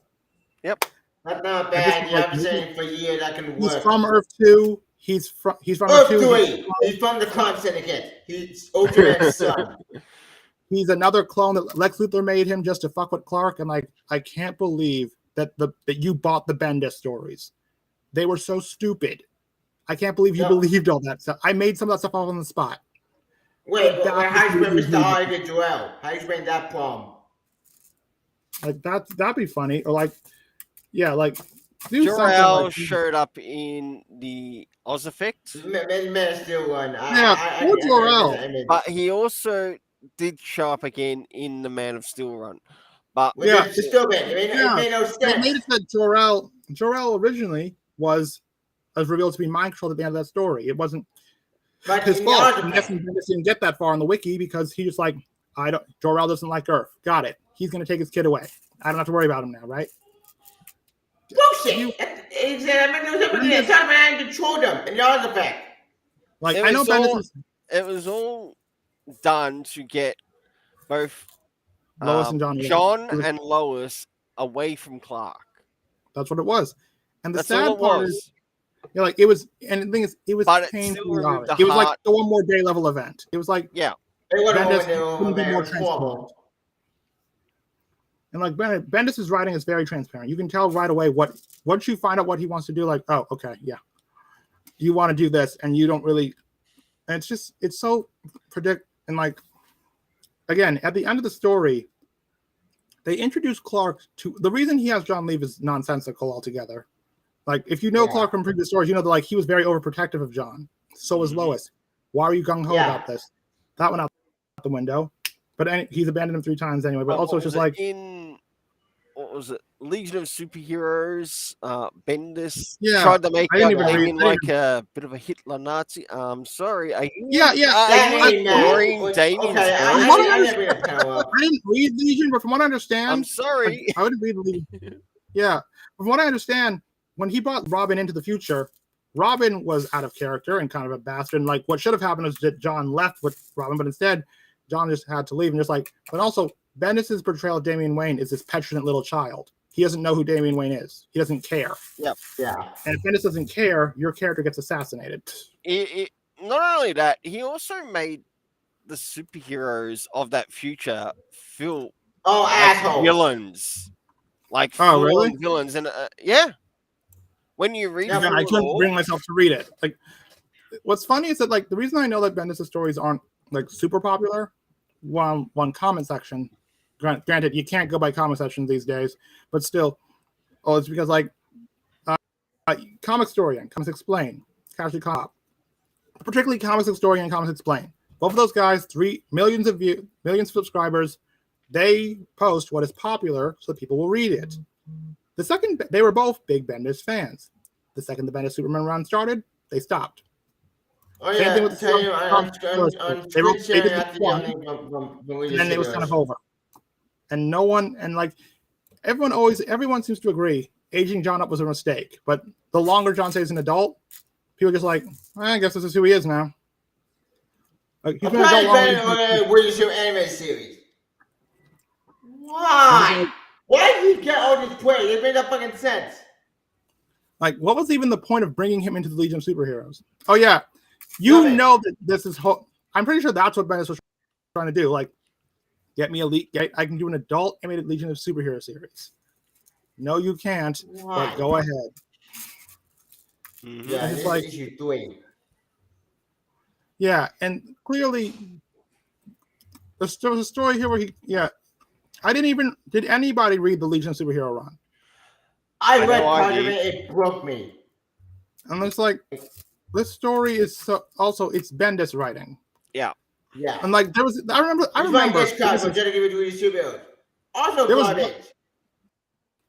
there was one frustrating panel I remember seeing where he was like, where Superman is holding up a bus and John's talking to him like, well, there's this girl, Well, because but what's funny is just like Yeah, and he says, oh, that was in his and that Superman little run. kid, and The yeah, and then there's this little kid at the bottom of the screen who says, "Superboy, you should team up with Robin. That's all you should ever do." Yeah, And it's like, you son of a bitch. yeah. You son of a He bitch. knew. And like that, yeah, it's just like when he had John return. He said, "Hey, don't freak out, okay?"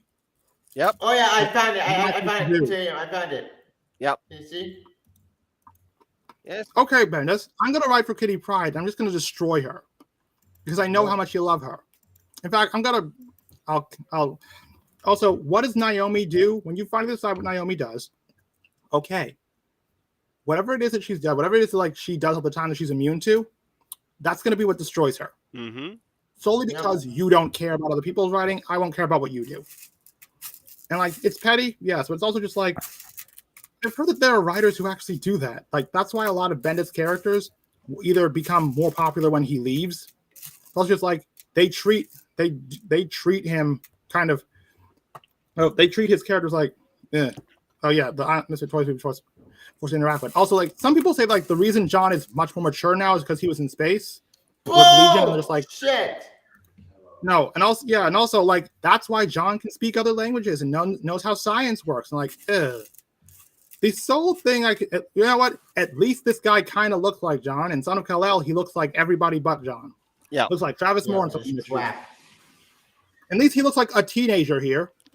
Granted, an old one, but still. And then not Monarch. In Son of Kal-El, he looks like he's in his 30s. Well, it's not. It's no not. right? You know, like John Kent, great. Alcohol parody. That's. Huh? I forget his name. So, 29. Yeah, Monel. Yeah, Monel. That's Monel. Oh yeah, Monel. Apparently, he delayed John somehow, and then he leaves. Why? Wow, that was a bad joke. Okay. Yeah, it was so stupid. That was a bad joke from Bendis. Okay. But still, like, wow. Just so poorly. Yeah, and like clearly Bendis wants to use these things, but he doesn't bother to do and you know what though? This has taught me something. If I ever get to become a comic book writer, and I'll say this right here, it's taught me one thing. Do my research. Learn what was happening, learn what fans liked, what did fans disliked, and what do I have to do to write the story? Don't just come in with my own idea and kick down the door and assume that I can make it work. Yeah. And that being said, and if Michael Bendis is recently writing it, well, you can ignore everything he does because he don't give two shits about anybody else's work. Yeah. Like all this book is crap and he has sound go away giving away mine. What? Okay. That makes no sense. So what's the next thing, Talia? Yeah, what she did to Damien is something that a villain would do. What does she do? What does she do? Number one, she in a way knocks him out. Yeah, makes sense. Well, Okay, it could the have old been John an would have knocked me. The old John would have gotten emotional and not. Oh yeah, remember when John was emotional and like his powers were tied to that, and he like would react to things. Mm-hmm. Yeah, granted, Joshua Williams brought that back in Dark Crisis, where he's emotional. But the great job. But now it's kind of less. Yep. Yeah, Well, we might as well start the move towards the end of this because we've almost been going for We're going through 3 hours. So didn't expect it would go this long for maybe 2 hours. But we are with that Bendis BS. Bendis. At least it's all right. At least we got to enjoy talking about some of the writers who've played a part in the destruction of these characters. Yeah. And why we think those writers have played a part in the destruction of those characters. So hopefully in the next upcoming week or two, maybe even 3 weeks, or maybe... When does that movie come out? October 18th. Yeah. I think. Yeah, in October. Maybe we could do another one in October. I guess, maybe. Well, let's just hope I'm going to comment about that movie. Let's just, you know what would be just hilarious? because the guy who wrote the movie is a Super Sons fan. Like, Jerry Adams. Yep. Yep. Yeah, and like, wouldn't it be funny? Wouldn't that be funny if that little independent movie was the reason that they brought him back in the comics? Like, it was successful, and that just sunk everything else. Like, you don't understand. There's a cartoon going on right now about this Super Sons thingy. We need to have Kid John back. Well, we kind of made him an adult. Undo it. I'm DC. I don't care. Yep. But we did all this work in making him this new guy. I don't care. Tear it down. He's a kid again. Yep. Because I didn't aged him up. I'm just like, I know, and like, or like, what I hope happens is that, like, now that Clark's back, John's gonna fade into irrelevance because, like, I don't know if you realize, like, he doesn't have a place anymore. Mm-hmm. Like, what's his job? What's the marketable thing that he does now? Because, like, Kara, I actually remember what Krypton was like, and, you know, girl, Connor, young adult, Superboy, half evil, half good, finding my place, Kenan Kong, Superman in China. Also, I wasn't the best person. I gotta make my mind like Clark's to make it work. Steel, I built my suit. Clark, everyone, and I will try to always at every time. I don't hold back all the time and whatnot because it's easier. What does John do? I'm my dad, and I go farther. How do you go farther than whatever? I'm my dad. Oh yeah, like again, to say if Superboy Prime got a series, he'd be like, I'm Superman in power and look, and I think I'm a hero, but I'm not. And that'd be a fun concept to play with. But meanwhile, with John, what does John do now that Clark doesn't already do? That's why you had to take John away. Yeah. That's why you had to take Clark away for a while, because Clark doesn't do now, because you just made him Clark but younger. Yep. So hopefully John will be reset now, because eventually they'll be like, what are we doing with this kid? I don't know. There's not much that he's doing anymore. Once he finally starts being used, being the new It Boy, they'll probably will reset him because they'll realize, like, hey, something we can do with him now. Well, a huge thanks to everyone who's made it to the live stream. So we might as well start to get ready to finish up. All right. As we start to approach the 3-hour mark. But before we go to the 3-hour mark, would you like to show your channel? I'm Ari Writer, but there's like one video on there where I talk about how my video's all messed up. It's really one video where it's a video essay, but honestly, I'm a screenwriter by trade. Oh, I want to be how long have you be writer? Nice. Congrats. How long have you I've been trying since the beginning of college. I'm currently 23, and it's just like I'm trying to become a writer.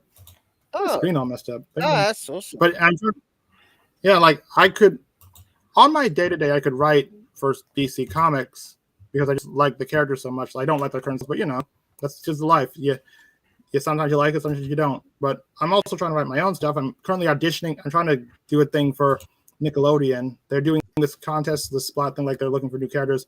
I'm pitching a series. It's basically this rookie team of superheroes goes up against this grimdark superhero empire to save the city of Metropolis, which is like the capital of the world. Just like, hey, superheroes used to be fun. Can we go back to that? No. So kind of like The Boys, kind of, sort of. No, it's more like the Party Shakers are. Have you ever heard of a game called No Straight Roads? No. I don't think I've heard of it. Yeah, it's basically in that story. It's like there's a city ruled by music. Like there's an EDM empire, and like this rock duo, challenges them by like after being rejected from an audition, goes around hijacking their concerts, and that's what the Party Shakers were doing. Is like basically like and basically the Party Shakers would like go to these heroes districts because each one is based on a different kind of concept. They would save the day in a more fantastical, theatrical way. They're led by their whole thing is like their powers are different to their personalities. They're led by a guy named Shadow Savior. He's shadow and dark powers, but he's got a theatrical, fun, and Deadpool's a ton of personality. But anyway, and the story actually would end in this little message about like being in your own bubble, because they take over the city, they take each district, and like in the last moment, it's just like, hey, how are you going to run the city? Do you have any plans for the people who work here? What about the people who actually like our heroes? Because not everyone agrees with you. And in the end, like there's a message about how like, don't get so caught up in your own bubble that you start to think that you think that you're the only one, that like the stage doesn't just belong to you. Like, because in all fairness, there are people out there who genuinely like Son of Kal-El, who think like who relate to, can see something in this John character. There are people who, there's probably somebody who liked what Bendis did. There are people who do like the things that we don't like, and like also social media is literally geared to only show, like on Twitter, it's only geared to show you the things that you like. If you BS. And like, so you can't, people will be having two different conversations because, so like, I'm pretty sure there are people, like, for example, you see people who are making fan art of this new John version. They're people who are like, John and Jay, they're my everything. Yay. Like, fair enough. But like, I like to believe that Matt majority hate it. Yeah. Myself included. Maybe. Who knows? Like, and on that story, I had a friend who was very much like, the new era's here. Superman is by now. Oh, yada, yada. She was all in on it. She wasn't a big comic book fan. She just heard about the news and like was talking about it. I told her the backstory and context for everything that happened. She got pissed. It was she got real pissed. This is some of the most corporate bullshit I ever seen. They just trying to. I hate it when they do this. Like, ruin the thing. Like, okay, I wouldn't say that. Like, okay. Like, some people get really disappointed when they find out what happened to John. Yep. Like, yes, I'm so pissed off at. Like, so like, and like, yeah, you got to remember, in the world of comic books, like, some people, like, they just see the pictures, they don't know the story. Like, we're it's a very niche, and like, it's only getting niche. Like, I'm pretty sure more people know Jonathan Kent from the Superman and Lois TV show, which I hear is very good. Like, people probably know him just as much from there. I'm slowly watching through that series, actually. Apparently, it is like the best. It's basically what Henry Cavill should have been. Yeah. It's Superman family has done way. Even though Superman we wanted to get for years in 2018, we just put it at a show. We did the correct alternative. Yeah. So the anime show. Tragedy about Henry Cavill. So for a while, I just didn't think he could do it. I always like he's more Superman. I admit he's a good Superman. I think he's a good actor. Yeah, he's hot. In his interviews, he has Superman vibe, and like also, I watched him in The Witcher. He can play a hero. Yeah, just in Man of Steel, Zack Snyder was like, "This is real," and in reality, there are no good people. I'm like, what are you doing, Bo? Like, technically, Goya wrote the script. Goya wrote the script of Man of Steel. That one's Snyder. Well, in all fairness, like there are moments in Man of Steel where Clark's outfit looks like it's black, but the blue on his costume looks black, and like that alone is just like, you did that on purpose. The scene where he's about to start flying, it looks like he's wearing a black costume. If you blink, if you look at it too quickly, it looks like an all-black suit. Mm-hmm. And like that scene in the end of his Justice League revamp, which, by the way, you give him credit for that. He's had 5 years. He spent, a decade or so looking, and he was reading the reviews, both online, what he did wrong. 5 years, infinite money, a fan base that spontaneously combusted overnight. That was just of loyal dogs who have never read a comic. Well, maybe they have read a comic, who knows. They're just like, of course you are going to be successful. You got it all. You learned what to do. And also,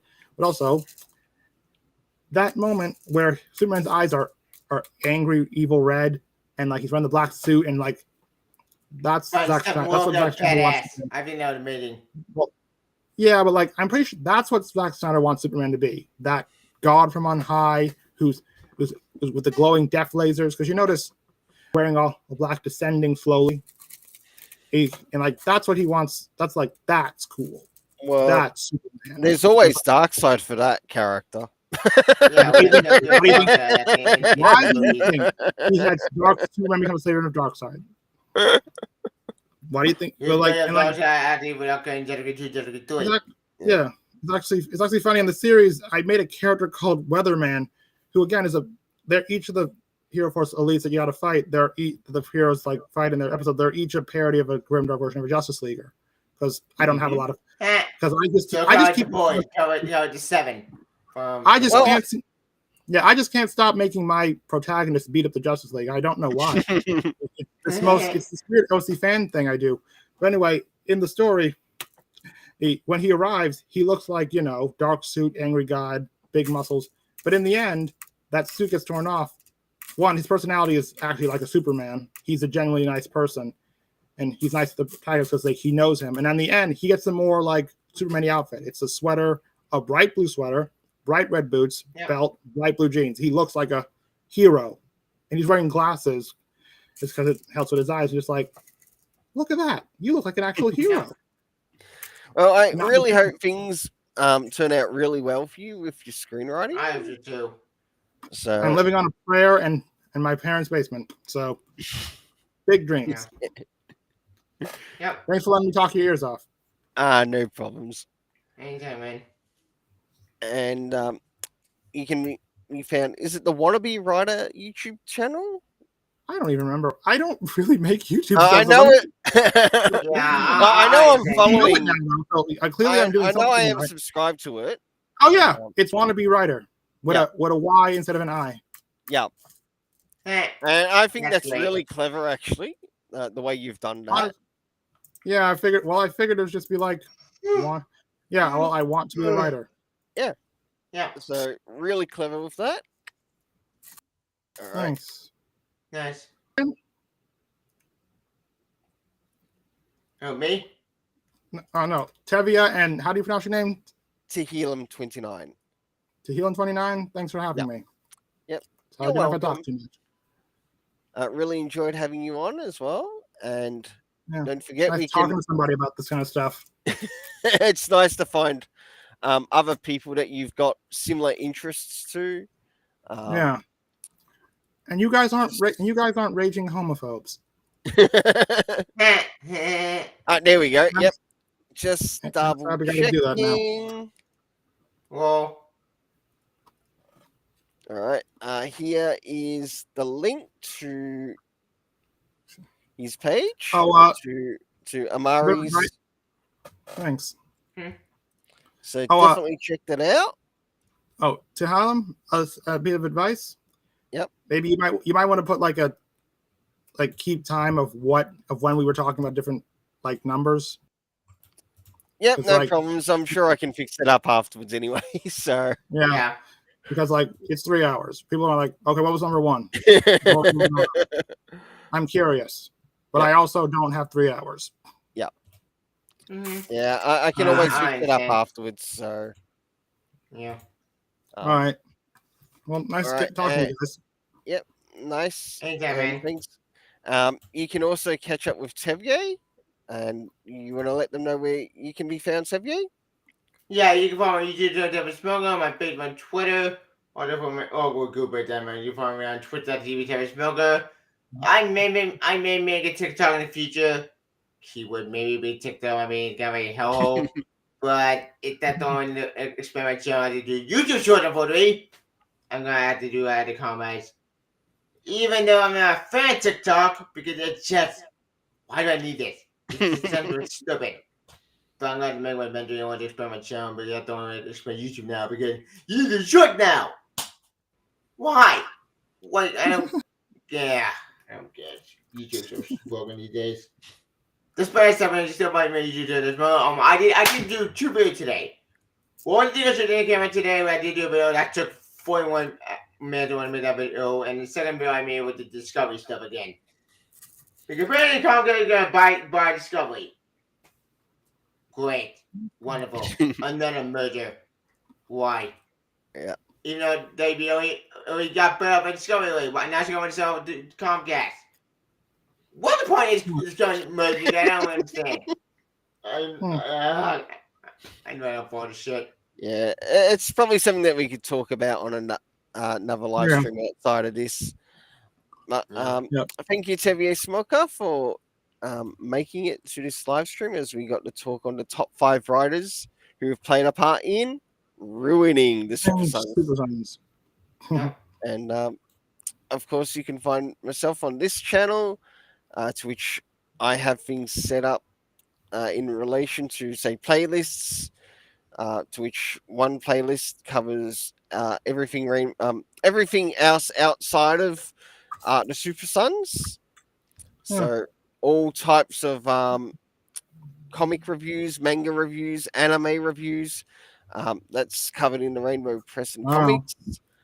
Then we've got the Joker's Wild, which moves into the area of slightly political, can explore a little bit further where we don't normally cover in this or the Rainbow Press and Comics, and then there's the Super Sons Fortress of Attitude playlist, which covers practically all things Super Sons related.